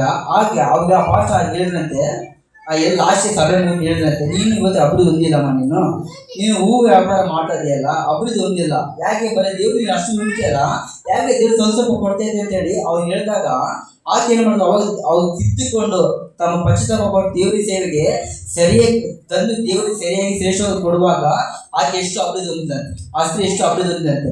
ಹಲ್ಲೆಲೂಯಾ, ಗಟ್ಟಿಗೆ ಹಲ್ಲೆಲೂಯಾ. ನಾವು ಕೂಡ ದೇವರು ಸಂತೋಷವಾಗಿ ಕೊಡುವಾಗ, ದೇವರು ಸಲ್ಲಿಸುವುದನ್ನು ಸಂತೋಷ ಕೊಡುವಾಗ ದೇವರು ನಮ್ಮನ್ನ ಏರಳವಾಗಿ ಧಾರಾಳ ಅಭಿವೃದ್ಧಿ ಮಾಡೋನಾಗಿದ್ದಾನೆ. ಹಲ್ಲೆಲೂಯಾ. ಯಾಕಂದ್ರೆ ಒಂದು ವಾಕ್ಯ ಇರುತ್ತೆ ನೋಡ್ರಿ, ಜ್ಞಾನೋಕ್ತಿಗಳು 24:11ನೇ ಅಧ್ಯಾಯ 24ನೇ ವಚನ. ಜ್ಞಾನೋಕ್ತಿಗಳು 11:24. ಒಬ್ಬನು ತನ್ನ ಧನವನ್ನು ಚೆಲ್ಲಿದರೂ ಅವನಿಗೆ ವೃದ್ಧಿ, ಮತ್ತೊಬ್ಬನು ನ್ಯಾಯವಾದದ್ದನ್ನು ಬಿಗಿ ಹಿಡಿದರೂ ಅವನಿಗೆ ಬಡತನ. ಅಲ್ಲಿ ವಾಕ್ಯ ಇರುತ್ತೆ ನೋಡ್ರಿ, ಒಬ್ಬನು ತನ್ನ ಧನವನ್ನು ಚೆಲ್ಲಿದ್ರೆ ವೃದ್ಧಿ ಅಂದ್ರೆ ದೇವರ ಸೇವೆಗೆ ಸಂತೋಷ ಪಡುವುದಲ್ಲದೆ ನಾವು ದೇವರಿಗೆ ಕೊಡಬೇಕು ಸಲ್ಲಿಸುವಾಗ ಅದೇನಾಗುತ್ತೆ, ವೃದ್ಧಿ ಆಗುತ್ತಂತೆ. ಹಲ್ಲೆಲೂಯಾ. ನೀವು ಬೀಜ ಬಿತ್ತಿದ ಫಲ, ಅದು ಫಲ ಹಂಗೆ ಇರುತ್ತಾ? ಒಂದು ಬೀಜ ಬಿತ್ತಿದ್ರೆ ಏನಾಗುತ್ತೆ ಹೇಳಿ, ಅದು ಫಲ ಕೊಡುತ್ತೆ. ಏನಾಗುತ್ತೆ ಹೇಳ್ರಿ, ಫಲ ಕೊಡುತ್ತೆ. ಹಂಗೆ ನೀವು ದೇವರ ಕೊಡದ ಪ್ರತಿಯೊಂದು ಕಾಣಿಗೆ ಕೂಡ ಅದು ವ್ಯರ್ಥ, ಅದು ವೃದ್ಧಿ ಆಗ್ತಾ ಹೋಗುತ್ತೆ ಅಂತ. ನೀವು ನಮಗೆ ವೃದ್ಧಿ ಅಲ್ಲ, ನಿಮಗೆ ವೃದ್ಧಿ, ಸೇವೆಗೆ ವೃದ್ಧಿ, ಇನ್ನೊಬ್ಬರು ಸೇವೆಗೆ ವೃದ್ಧಿ. ನೀವು ಕೊಡುವಾಗ ಪ್ರತಿಯೊಂದು ಕೈಗೆ ದೇವರು ಹೆಚ್ಚಾಗಿ ವೃದ್ಧಿ ಮಾಡ್ತಾ ಹೋಗ್ತಾನೆ. ಮತ್ತಿನ್ನೊಂದು ವಚನ ಕೆಳಗೆ ನೋಡಿ, ಮತ್ತೊಬ್ಬ ನ್ಯಾಯವಾದ ಬಿಗಿಡಿದರೆ ಅವನಿಗೆ ಬಡತನ. ಅಂದ್ರೆ ಅರ್ಥ ಗೊತ್ತಾ? ದೇವರು ಕೊಡಬೇಕಾದ್ರೆ ಕೊಟ್ಟಿಲ್ಲ ಅಂತ ನನಗೆ ಬಡತನ ಅಂತೆ. ನೀನು ದೇವ್ರ ಸೇವೆ ಸಲ್ಲಿಸಲಿಲ್ಲ ಅಂತಂದ್ರೆ, ಇದು ದೇವರು ಕೊಡ್ಲಿಲ್ಲ ಅಂತಂದ್ರೆ ನಿನಗೆ ಬಡತನ ನಿಲ್ತೇನೆ ಜೀವನ ಪೂರ್ತಿ. ಯಾಕಂದ್ರೆ ದೇವ್ರು ಹೇಳ್ತಾನೆ, ಬೈಬಲಲ್ಲಿ ಒಂದ್ಸಾರಿ ಹೇಳ್ತಾನೆ ದೇವರು ಸಲ್ಲಿಸಬೇಕು, ಕೈ ಸರಿ ಸಲ್ಲಿಸ್ಬೇಕಂತ ಹೇಳ್ತಾನೆ ದೇವರು. ಅಂದ್ರೆ ದೇವರಿಗೆ ಅದು ಹಿಂದಕ್ಕೆ ಹೋಗ್ಬಾರ್ದು. ಅದು ನ್ಯಾಯವಾಗಿ ದೇವ್ರು ಕೊಡ್ತಾ ಇದ್ರೆ ದೇವ್ರ ಸೇವೆಗೆ, ಅದು ದೇವ್ರ ಸೇವೆಗೆ ಬೆಳಿಲೇಬೇಕು. ಅದು ನೀನು ಬಿಟ್ಟು ನೀನು ವ್ಯಕ್ತವಾಗಿ ಬೇರೆ ಕೆಲಸಕ್ಕೆ ಇಟ್ಟರೆ ನಿನ್ನ ಜೀವಿತದ ಬಡತನ ನೀನು ಸಾಯ್ತಿ ಅಂತ ವಾಕ್ಯ ಹೇಳುತ್ತೆ. ಅಂದ್ರೆ ಹಂಗೆ ಮಾಡಬಾರ್ದು. ದೇವರಿಗೆ ನ್ಯಾಯವೇ ಕೊಡಬೇಕು. ನಿಮ್ಮ ಸಭೆಗೆ ಏನು ನ್ಯಾಯ ತಂದು ಕೊಡಬೇಕು ಅಂತ ಕೊಡಲೇಬೇಕು. ನೀವು ಪ್ರತಿ ತಿಂಗಳ ದಶಮ ದೇವ್ರು ಕೊಡಬೇಕು. ಯಾಕಂದ್ರೆ ನಾನು ದೇವರ ಸೇವೆ ಕೊಡುವಾಗ ನಮಗೆ ಅಭಿವೃದ್ಧಿ. ಹಲ್ಲೆಲೂಯಾ, ಗಟ್ಟಿಗೆ ಹಲ್ಲೆಲೂಯಾ. ನಾವು ದೇವ್ರು ಕೊಡುವಾಗ ಏನಾಗುತ್ತೆ ಹೇಳ್ರಿ, ನಾವು ದೇವ್ರು ಕೊಡುವಾಗ ಏನಾಗುತ್ತೆ ಅಭಿವೃದ್ಧಿ. ಹಲ್ಲೆಲೂಯಾ. ನಮ್ಮ ದೇವರಿಗೆ ಕೊಡುವಾಗ ದೇವರ ಧರ್ಮ ದೇವ್ರಿಗೆ ಕೊಟ್ಟಾಗ ಏನಾಗುತ್ತೆ, ನಮಗೆ ದೇವರು ಅಭಿವೃದ್ಧಿ ಮಾಡ್ತಾನೆ. ಹಲ್ಲೆಲೂಯಾ. ಮತ್ತೆ ಇನ್ನೊಂದು ವಾಕ್ಯ ನೋಡ್ರಿ, ಅದೇ ಮಲಾಕಿ 3:10. ಮಲಾಕಿ ಪುಸ್ತಕ 3:10ನೇ ವಚನ. ನನ್ನ ಆಲಯವು ಆಹಾರ ಶೂನ್ಯವಾಗದಂತೆ ನೀವು ದಶಮಾಂಶ ಯಾವತ್ತನ್ನು ಭಂಡಾರಕ್ಕೆ ತೆಗೆದುಕೊಂಡು ಬನ್ನಿರಿ. ನಾನು ಪರಲೋಕ ದ್ವಾರಗಳನ್ನು ತೆರೆದು ನಿಮ್ಮಲ್ಲಿ ಸ್ಥಳ ಹಿಡಿಯಲಾಗದಷ್ಟು ಸುವರವನ್ನು ಸುರಿಯುವೆನು. ಅಲ್ಲಿ ವಾಕ್ಯ ಹೇಳುತ್ತೆ ನೋಡ್ರಿ, 3:10ನೇ ವಚನದಲ್ಲಿ, ನನ್ನ ಆಹಾರ ಶೂನ್ಯವಾಗದಂತೆ ನೀವು ದಶಮ ಮಾಂಸ ಯಾವತ್ತನ್ನು ಭಂಡಾರಕ್ಕೆ ತೆಗೆದುಕೊಂಡು ಬನ್ನಿರಿ. ನಾನು ಪರಲೋಕ ದ್ವಾರ ತೆರೆದು ನಿಮಗೆ ಸ್ಥಳ ಹಿಡಿಯಲಾದ ಸುವರ ಸುರಿಸುತ್ತೇನೆ. ಹಲ್ಲೆಲೂಯಾ. ನೋಡಿ, ವಾಕ್ಯ ಹೇಳುತ್ತೆ, ದೇವರ ಹಾಲೆ ಶೂನ್ಯವಾಗಿರಬಾರದಂತೆ. ದೇವರ ಸಹ ಯಾವಾಗ ತುಂಬಿ ತುಳುಕಬೇಕಾದ್ರು. ಈ ಸಭೆ ತುಂಬಿ ತುಳುಕುವಾಗ, ಈ ಸಭೆ ಅಭಿವೃದ್ಧಿ ಹೊಂದುವಾಗ ನಿನ್ನ ಕುಟುಂಬ ಅಭಿವೃದ್ಧಿ ಹೊಂದುತ್ತಂತೆ. ನೀನು ಕೊಟ್ಟಿದ್ದು 1%, ನೀನು ಕೊಟ್ಟಿದ್ದು 1 ಭಾಗ ಆದರೂ ಕೂಡ ದೇವರು ನಿಮಗೆ ಸ್ಥಳ ಹಿಡಿಯಲಾರಷ್ಟು ಕೊಡ್ತಾನಂತೆ. ಅದು ವಾಗ್ದಾನ. ನೀವು ಅವಾಗ ಪ್ರಾರ್ಥನೆ ಮಾಡ್ರಿ. ನೀವು ದೇವರ ಸೇವೆಗೆ ಸರಿಯಾಗಿ ತಂದು ಕೊಡುವಾಗ, ಸಂತೋಷ ಕೊಡುವಾಗ, ಅದೇನಕ್ಕೆ ಒಂದು ಭಾಗ ಅದು ಸ್ಥಳ ಹಿಡಿಯಲಾರಷ್ಟು ಆಶೀರ್ವಾದ ಕೊಡುವನಾಗಿದ್ದಾರೆ. ಹಲ್ಲೆಲೂಯಾ. ಇನ್ನು ಆ ರೀತಿ ಅಭಿವೃದ್ಧಿ ಹೊಂದಬೇಕಂದ್ರೆ ನಾವು ದೇವ್ರ ಸೇವೆಗೆ ಕೊಡುವುದನ್ನು ಕಲ್ತ್ಕೊಳ್ಬೇಕು. ನಾವು ದೇವರಿಗೆ ಎಷ್ಟು ಖರ್ಚು ಮಾಡ್ತೀವಿ ಅಷ್ಟರ ಕುಟುಂಬ ಅಭಿವೃದ್ಧಿ ಒಂದೇ ಹೊಂದುತ್ತೆ. ಅನೇಕ ಸಾಕ್ಷಿಗಳಿದೆ ಇವತ್ತು ಈ ಲೋಕದಲ್ಲಿ. ಯಾಕಂದ್ರೆ ನಾವು ದೇವ್ರ ಸೇವೆ ಕೊಡುವಾಗ ಈ ದೇವ್ರ ಸೇವೆ ಕೊಡೋದನ್ನ ಹಿಂದಕ್ಕೆ ಇಟ್ಟುಕೊಂಡ್ರೆ, ಅನ್ಯಾಯವಾಗಿ ನಿಂತ ತೆಗೆದುಕೊಂಡು ಬೇರೆ ಬೇರೆ ಬೇರೆ ಕೆಲಸಕ್ಕೆ ಖರ್ಚು ಮಾಡಿದ್ರೆ ನೀನು ಬಡತಂತ ವಾಕ್ಯ ಹೇಳ್ತಾ ಇದ್ದೀವಿ. ನಾವು ಮಾಡುವ ದೇವರಿಗೆ ಕೊಟ್ಬಿಡ್ಬೇಕು. ಸಹಜ 1 ಲಕ್ಷ ದುಡಿದ್ರೆ ಅದರಲ್ಲಿ 10,000 ದೇವರದು, ಅದು ದೇವರು ಸಲ್ಲಿಸ್ಬೇಕಂತ ಹೇಳಿ ತೆಗೆದು ದೇವರಿಗೆ ಕೊಡ್ಬೇಕು. ಅದನ್ನ ಕೊಟ್ಟಾಗ ಏನಾಗುತ್ತೆ, ಅದ್ರ ಮೂಲಕ ನಿಮ್ಮ ಕುಟುಂಬ ಡಬಲ್ ಶಾಸ್ ತಂದುಕೊಳ್ತೀವಂತೆ. ಹಲ್ಲೆಲೂಯಾ. ನಮ್ಮ ಕುಟುಂಬ ಸಹಜ ಸಮಸ್ಯೆ ಕಷ್ಟ ಏನೇ ಬಂದರೂ ಕೂಡ ನಾವು ದೇವರನ್ನ ಮಾತ್ರ ಆತುಕೊಳ್ಬೇಕು. ಹಲ್ಲೆಲೂಯಾ. ದೇವರನ್ನ ಆತುಕೊಂಡಾಗ ನಮ್ಮ ಏನೇ ಸಮಸ್ಯೆ ದೇವ್ರನ್ನ ಆತುಕೊಂಡಾಗ ದೇವರೇ ನಮ್ಮನ್ನ ಹೆಚ್ಚಾಗಿ ಅಭಿವೃದ್ಧಿ ಮಾಡೋನಾಗಿದ್ದಾನೆ. ಎಲ್ಲ ವಿಷಯಗಳಲ್ಲಿ ಕೂಡ ಬರೀ ಕಾಣಿಕೆ ಮಾತ್ರ ಅಲ್ಲ, ಪ್ರತಿ ವಿಷಯಗಳಲ್ಲಿ ಕೂಡ ನಾವು ದೇವರ ಆಲಯವನ್ನ ತುಂಬಿಸ್ಬೇಕಂತ ಇವತ್ತು. ಹಲ್ಲೆಲೂಯಾ. ಯಾಕಂತಂದ್ರೆ ವಾಕ್ಯ ಹೇಳುತ್ತೆ, ದೇವರ ಮಾತಾಡ್ತಾನೆ, ಕೊಡಿ ನಿಮಗೆ ಕೊಡಲ್ಪಡುವುದು ಎಂಬುದಾಗಿ. ನಾವು ದೇವಸೆ ಕೊಡುವಾಗ ನಮ್ಮ ಕುಟುಂಬ ಏನಾಗುತ್ತೆ, ನಾವು ತಿರುಗಿ ಹೊಂದಿಕೊಳ್ತೀವಂತೆ. ಹಲ್ಲೆಲೂಯಾ. ತಿರುಗಿ ಏನಾಗುತ್ತೆ ಅಂದ್ರೆ ನಾವು ತಿರುಗಿ ಹೊಂದಿಕೊಳ್ತೀವಿ. ಹಾಗೆ ನಮ್ಮ ಕುಟುಂಬ, ನಮ್ಮ ಸೇವೆ, ನಮ್ಮ ಜನಗಳು, ನಿಮ್ಮ ಕುಟುಂಬ ಎಲ್ಲ ಅಭಿವೃದ್ಧಿ ಹೊಂದಬೇಕಂತಂದ್ರೆ ನಾವು ದೇವಸೆ ತೆಗೆದುಕೊಡಬೇಕು ಅಂತ ಮನಸ್ಸು ಬರಬೇಕು. ಅದು ಹಿಂದಕ್ಕೆ ಅಕ್ಕೆ ಹೊಡಬಾರ್ದು ನಾವು. ಯಾಕಂದ್ರೆ ದೇವರಿಗೆ ಸಲ್ಲಿಸಬೇಕು. ದೇವರಿಗೆ ಕೊಡುವಾಗ ಆ ಕೊಡುವುದರ ಮೂಲಕ ನಿನ್ನ ಕುಟುಂಬ ಅಭಿವೃದ್ಧಿ ಹೊಂದುತ್ತಾ ಹೋಗುತ್ತೆ. ಹಲ್ಲೆಲೂಯಾ. ಗಟ್ಟಿಗ ಹಲ್ಲೆಲೂಯಾ. ಯಾಕಂತಂದ್ರೆ ನೋಡಿ, ಯೇಸು ಸೇವೆ ಮಾಡೋದು ಕೂಡ ಅನೇಕ ಈ ಪೌಲನು ಕೂಡ ಸೇವೆ ಮಾಡುವಾಗ ಕಷ್ಟಪಟ್ಟು ಸೇವೆ ಮಾಡ್ತಾ ಬಂದ. ಆ ಸ್ಟಾರ್ಟಿಂಗ್ ಸೇವೆಗೆ ಬಂದಾಗ ಈ ಪೌಲನ ಗುಡಾರಗಳನ್ನ ಹಾಕಿ ಸೇವೆ ಮಾಡ್ತಾ ಬಂದ. ಸೇವೆ ಅಭಿವೃದ್ಧಿ ಆದ ಮೇಲೆ ಆ ಕೆಲಸಗಳನ್ನ ಬಿಟ್ಟು ಸಂಪೂರ್ಣ ಸೇವೆಯನ್ನು ಅರ್ಪಿಸಿಕೊಂಡು ಜನರು ಏನು ಕೊಡ್ತಾರೆ ಅದರಲ್ಲಿ ತೃಪ್ತನಾಗಿದ್ದಾರೆ. ಇವತ್ತು ನಾವು ನಮ್ಮ ಸೇವೆ, ನಮ್ಮ ಕುಟುಂಬ ಕೂಡ ನೀವೇನು ಅದನ್ನ ತೃಪ್ತರಾಗಿದ್ದೇವೆ. ಬಟ್ ಈ ಮಾತನ್ನು ಯಾಕೆ ಹೇಳ್ತದಂದ್ರೆ, ದೇವ್ರ ಸೇವೆ ಕೊಡುವಾಗ ನೀವು ಅಭಿವೃದ್ಧಿ ಹೊಂದುತ್ತೀರ, ನಾನಲ್ಲ, ನಮ್ಮ ಕುಟುಂಬವಲ್ಲ, ನೀವೆಲ್ಲರೂ ಅಭಿವೃದ್ಧಿ ಹೊಂದುತ್ತಾರೆ ಅಂತೀವಿ. ಅಲ್ಲಿ ನನ್ನ ಕುಟುಂಬ ಮಾತ್ರವಲ್ಲ, ನಾವು ದೇವರ ಸೇವೆ ತೆಗೆದುಕೊಳ್ಳುವಾಗ ಪ್ರತಿಯೊಂದು ಕುಟುಂಬಗಳು ಕೂಡ ಅಭಿವೃದ್ಧಿ ಹೊಂದುತ್ತಾ ಹೋಗ್ತಾವಂತೆ. ಹಲ್ಲೆಲೂಯಾ. ಗಟ್ಟಿಗ ಹಲ್ಲೆಲೂಯಾ. ಎಲ್ಲ ಕಣ್ಣು ಮುಚ್ಚಿ ಪ್ರಾರ್ಥನೆ ಮಾಡಿಕೊಳ್ಳೋಣ. ಎಲ್ಲ ಪ್ರತಿಯೊಬ್ಬರು ಸೇರಿ, ಎಲ್ಲರೂ ಸೇರಿ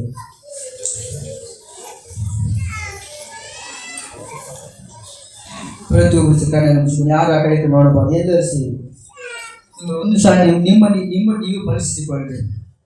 ನಾನು ದೇವ್ರ ಸೇವೆ ಹೆಂಗೆ ಯಾವ ರೀತಿ ಕೊಡ್ತಾ ಇದ್ದೀನಿ ಎಂಬುದಾಗಿ ಯೋಚನೆ ಮಾಡಿಕೊಳ್ಳೋಣ. ನಿಮ್ಮ ಬಗ್ಗೆ ನೀವೇ ನನ್ನ ಸೇವೆಗೆ ಎಷ್ಟು ರೀತಿಯ ಕೊಡ್ತಾ ಇದ್ದೀನಿ, ದೇವರಿಗೆ ಯಾವ ಮೂಲಕ ಕೊಡ್ತಾ ಇದೆ ಅಂತ ಯೋಚನೆ ಮಾಡಿಕೊಳ್ಳಿ.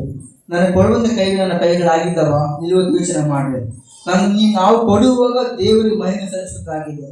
ಈ ಬಿಲ್ಪ ಪತ್ರಿಕೆ ನೋಡಿಕೊಳ್ಳುವಾಗ ಮೊದಲನೇ ವಿಷಯ ಬಂದು, ನಾವು ದೇವರಿಗೆ ಕೊಡುವಾಗ ನಮ್ಮ ದೇವರಿಗೆ ಮೂಲಕ ದೇವರ ಆರಾಧನೆಯಲ್ಲಿ ಸಲ್ಲುವುದಾಗಿದೆ. ಎರಡನೇದಾಗಿ ದೇವರ ಸೇವೆ ಕೊಡುವಾಗ ಅದು ದೇವರಮ್ಮನ ಪಾಲುಗಾರಿಕೆ ನಡೆಸೋನಾಗಿದ್ದಾನೆ. ಮೂರನೇದಾಗಿ ದೇವರು ಕೊಡುವಾಗ ನಾವು ಲಾಭ ಹೊಂದಿಕೊಳ್ತೀವಿ. ಪ್ರತಿಯೊಬ್ಬರು ನೀವು ಒಂದ್ಸಾರಿ ಪ್ರಸ್ತಾಪ ಪಟ್ಟು ಯೋಚನೆ ಮಾಡಿ ನಿಮ್ಮನ್ನು ಪರಿಶೀಲಿಸಿಕೊಳ್ಳಿ. ಒಂದ್ಸಾರಿ ನಾವು ದೇವ್ರಿಗೆ ಯಾವ ರೀತಿ ಕೊಡ್ತಾ ಇದ್ದೀನಿ ಎಂಬುದಾಗಿ ನೀವು ಪ್ರಾರ್ಥನೆ ಮಾಡಿಕೊಳ್ಳಿ. ನೀವು ಪ್ರಾರ್ಥನೆ ಮಾಡಿಕೊಳ್ಳಿ. ಒಂದ್ಸಾರಿ ಎಲ್ಲರೂ ಜೋರಿಗೆ ಮಾಡಿ, ಎಲ್ಲರೂ ಬಾಯ್ತಾ ಪ್ರತಿಯೊಬ್ಬರು ಎಲ್ಲರೂ ಸೇರಿ, ಯಾರು ಮೌನವಾಗಿರಬಾರ್ದು, ಎಲ್ಲರೂ ಸೇರಿ ಬಾಯ್ತಾ ಇರೋದು. ನಿನ್ನ ಬಗ್ಗೆ ನಿನ್ನ ಕುಟುಂಬ ನೀನೇ ಯೋಚನೆ ಮಾಡೋದು. ಸಾರಿ, ನನ್ನ ಕುಟುಂಬ ಯಾವ ಸ್ಥಿತಿಯಲ್ಲಿ ಇದೆ ಇವತ್ತು, ನಾನು ಯಾಕೆ ಅಭಿವೃದ್ಧಿ ಹೊಂದುತ್ತಾ ಇಲ್ಲ ಇವತ್ತು, ನನ್ನ ಕುಟುಂಬ ಯಾಕೆ ಬಡತನ ಇದೆ, ನನ್ನ ಕುಟುಂಬ ಯಾಕೆ ನಮ್ಮ ಇವತ್ತುವರೆಗೂ ನಮ್ಮ ಅಭಿವೃದ್ಧಿ ಯೋಚನೆ ಮಾಡಿ ಒಂದು ಪ್ರಾರ್ಥನೆ ಮಾಡಿ. ನಿಮ್ಮಲ್ಲಿ ನೀವು ಎಲ್ಲ ಜೋರಾಗಿ ಪ್ರಾರ್ಥನೆ ಮಾಡಿ, ಎಲ್ಲರೂ ಬಾಯ್ತಾ ಇರೋದು. ಪ್ರತಿ ಯಾರು ಮೌನವಾಗಿರಬಹುದು, ಎಲ್ಲರೂ ಜೋರಾಗಿ ಬಾಯ್ತಾ ಇರೋದು.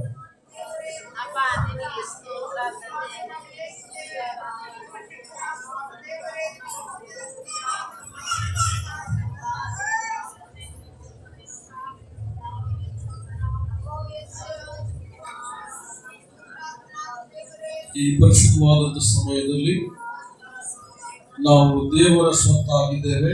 ನಾವು ದೇವರ ಕೈಯಿಂದ ಉಂಟು ಮಾಡಲ್ಪಟ್ಟಿದ್ದೇವೆ. ದೇವರ ಸೃಷ್ಟಿಗಳಲ್ಲಿ ನಮಗೆ ದೇವರು ಏನು ಕೊಟ್ಟಿದ್ದಾನೋ ತಿರುಗಿ ನಮ್ಮ ಮೂಲಕ ಆತನ ಸೇವೆಗೆ ಕೊಡಬೇಕು. ಆತನನ್ನು ನಾವು ಘನಪಡಿಸಬೇಕು.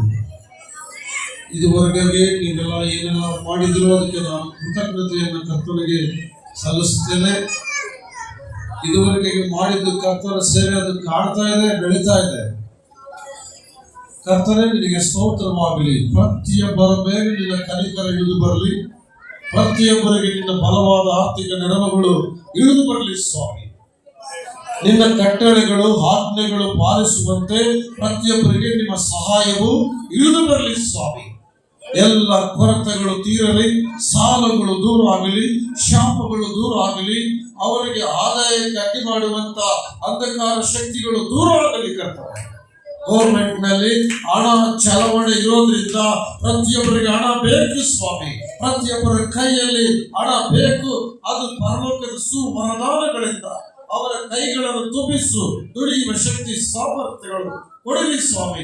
ವ್ಯಾಪಾರಗಳಲ್ಲಿ, ಅವರ ಸೋಷಲ್ ವರ್ಕ್ಗಳಲ್ಲಿ, ಅವರ ಒಂದು ಆಟಗಳಲ್ಲಿ, ಅಂಗಡಿಗಳಲ್ಲಿ, ಉದ್ಯೋಗಗಳಲ್ಲಿ, ವ್ಯವಸಾಯಗಳಲ್ಲಿ, ಕುರಿ ಮೇಕೆಗಳಲ್ಲಿ, ಸಂತಾನಗಳಲ್ಲಿ ನಿಮ್ಮ ಆಶೀರ್ವಾದಗಳು ಸಮೃದ್ಧಿಯಾಗಿ ಎರಡರಷ್ಟು ಜನರು ಕಾಣಲಿ ಸ್ವಾಮಿ. ಓ ಕರ್ತನೇ, ನಿಮ್ಮ ಮಗನ ಮೂಲಕ ದೇವರಿಗೆ ಕೊಡುವಂಥದ್ದು ಅದು ಸ್ತುತಿಯಾಗಿದೆ, ಆರಾಧನೆ ಆಗಿದೆ. ದೇವರ ಸೇವೆಗೆ ಕೊಡುವಂಥದ್ದು ಅದು ಭಾಗಿಯಾಗುವಂಥದ್ದು ಆಗಿದೆ. ದೇವರ ಸೇವೆಗೆ ಕೊಡುವಂಥದ್ದು ಅದು ಸುಗಂಧ ಯಜ್ಞವಾಗಿದೆ. ದೇವರ ಸೇವೆಗೆ ಕೊಡುವಂಥದ್ದು ನಿಮ್ಮ ರಾಜ್ಯದ ಕೆಲಸ ಮಾಡುವಂಥದ್ದು ಆಗಿದೆ. ಕರ್ತನೇ, ನಿನಗೆ ಸ್ತೋತ್ರವಾಗಲಿ. ನಿನ್ನ ಮಕ್ಕಳು ಹೆಚ್ಚಿನ ಆದಾಯಗಳನ್ನು ತುಂಬಿಸು ಮತ್ತು ತಮ್ಮ ಜೀವಿತಗಳನ್ನೇ ನಿನಗೆ ಸಮರ್ಪಣೆಯಾಗಿ ಕೊಡಲು ಕೃಪೆ ಮಾಡು. ತಮ್ಮ ಮನಸ್ಸನ್ನೇ ನಿನಗೆ ಸಮರ್ಪಣೆಯಾಗಿ ಕೊಡಲು ಕೃಪೆ ಮಾಡು. ಎಲ್ಲರ ಮನೆಗಳ ಮೇಲೆ, ಎಲ್ಲ ಪಟ್ಟಣಗಳ ಮೇಲೆ ನಿನ್ನ ಮಕ್ಕಳಿಗೆ ಸಮೃದ್ಧಿಯಾದ ಸಂತೋಷವನ್ನು ಬಿಡುಗಡೆ ಮಾಡು. ನಿಮ್ಮ ಸೇವೆಗೆ ಕೊಡಬೇಕಾದದ್ದನ್ನು ಯಾರು ಕದಿಯದೆ, ಅದನ್ನು ನಿಂದಿಸದೆ ಯಥಾರ್ಥವಾಗಿ ಕೊಟ್ಟು, ನಮ್ರತೆಯ ಮನಸ್ಸಿನಿಂದ ಕೊಟ್ಟು, ಉದಾರವಾದ ಮನಸ್ಸಿನಿಂದ ಕೊಟ್ಟು ನಿಮ್ಮ ರಾಜ್ಯದ ಕೆಲಸಗಳನ್ನು ಮಾಡಲು ಪ್ರೋತ್ಸಾಹಿಸಲು ಪ್ರತಿಯೊಬ್ಬರನ್ನ ಬಲಪಡಿಸುತ್ತೇವೆ. ಒತ್ತಾಯ ಬಲವಂತ ಒಂದು ಯಾವುದೇ ದುಃಖದಿಂದ ಅಲ್ಲ, ಅದು ಕರ್ತನ ಆಜ್ಞೆ ಎಂಬುದಾಗಿ ಪ್ರತಿಯೊಬ್ಬರು ತಿಳಿದುಕೊಳ್ಳಲಿ. ಕರ್ತನೇ, ಇಲ್ಲಿ ಯಾರು ಕೂಡ ಸ್ವಾಮಿ ಒತ್ತಾಯ ಬಲವಂತಲ್ಲ, ಅದು ಕರ್ತನ ಆಜ್ಞೆ, ಅದು ಕರ್ತನ ಹೇಳಿದ ಮಾತು. ಕರ್ತನ ರಾಜ್ಯ ನಾವು ಕಟ್ಟಬೇಕು, ಕರ್ತನ ಕಟ್ಟಡಗಳನ್ನು ಕಟ್ಟಬೇಕು, ನಾವು ಕರ್ತನಗಾಗಿ ಜೀವಿಸಬೇಕು ಎಂದು ತಿಳಿದುಕೊಳ್ಳಲಿ. ಪ್ರತಿಯೊಬ್ಬರ ಕಣ್ಣೀರು ಒರೆಸಿಬಿಡ್ರಿ. ಕರ್ತನೆ, ಎಲ್ಲರಿಗೂ ಕೊಡುವುದಕ್ಕೆ ಆಸೆ ಇದೆ, ಹಣ ಬೇಕು, ನೀವು ಸಹಾಯ ಮಾಡ್ರಿ. ಪ್ರತಿಯೊಬ್ಬರಿಗೆ ಕೊಡುವುದಕ್ಕೆ ಆಸೆ ಇದೆ. ಅವ್ರ ಮಕ್ಕಳಿಗೆ ದುಡಿಮೆಗಳು ಬೇಕು, ಕುಟುಂಬದಲ್ಲಿ ಆದಾಯಗಳು ಬೇಕು, ಅವರ ಕೈಗೆ ಹಣ ಸೇರಬೇಕು. ಯೇಸುವಿನ ನಾಮದಲ್ಲಿ ಅನುಗ್ರಹ ಮಾಡಿ ಸ್ವಾಮಿ. ಎಲ್ಲರನ್ನು ಬಲಪಡಿಸಿರಿ. ನಮ್ಮ ಜನರ ಕೊರತೆಯಾಗಿರಬಾರದು, ನಮ್ಮ ಜನರು ಸಮೃದ್ಧಿ ಉಳ್ಳವರಾಗಿರಬೇಕು. ಆಶೀರ್ವಾದ ಮಾಡಿ. ಎಲ್ಲ ಮಹಿಮೆ ಘನತೆ ಸ್ತುತಿ ನಿಮಗೆ ಸಲ್ಲಿಸ್ತೇವೆ. ಯೇಸು ಪರಿಶುದ್ಧ ನಾಮದಲ್ಲಿ ಪ್ರಾರ್ಥಿಸಿ ಹೊಂದಿಕೊಂಡಿದ್ದೇವೆ. ಇದುವರೆಗೆ ಏನೆಲ್ಲ ನಿಮ್ಮ ಮಕ್ಕಳು ಕೊಟ್ಟಿದ್ದಾರೆ ಅದಕ್ಕೆ ತಕ್ಕಂಥ ಪ್ರತಿಫಲ ಹೆಚ್ಚಾಗಿ ಅವರು ಕಾಣುವವರಾಗಿ ನಿಮ್ಮ ನಾಮ ಮಹಿಮೆಗಾಗಿ ಅಭಿವೃದ್ಧಿ ಆಗುವುದರೊಂದಿಗೆ ಇರಲಿ. ನಿಮ್ಮ ಸೇವೆಯಲ್ಲಿ ಮುಂದಕ್ಕೆ ಅಭಿವೃದ್ಧಿಯಾಗಿ ಬೆಳೆಯುವುದರೊಂದಿಗೆ ಇರಲಿ. ಯೇಸು ನಾಮದಲ್ಲಿ ಪ್ರಾರ್ಥಿಸ್ತೇವೆ ತಂದೆ, ಆಮೆನ್.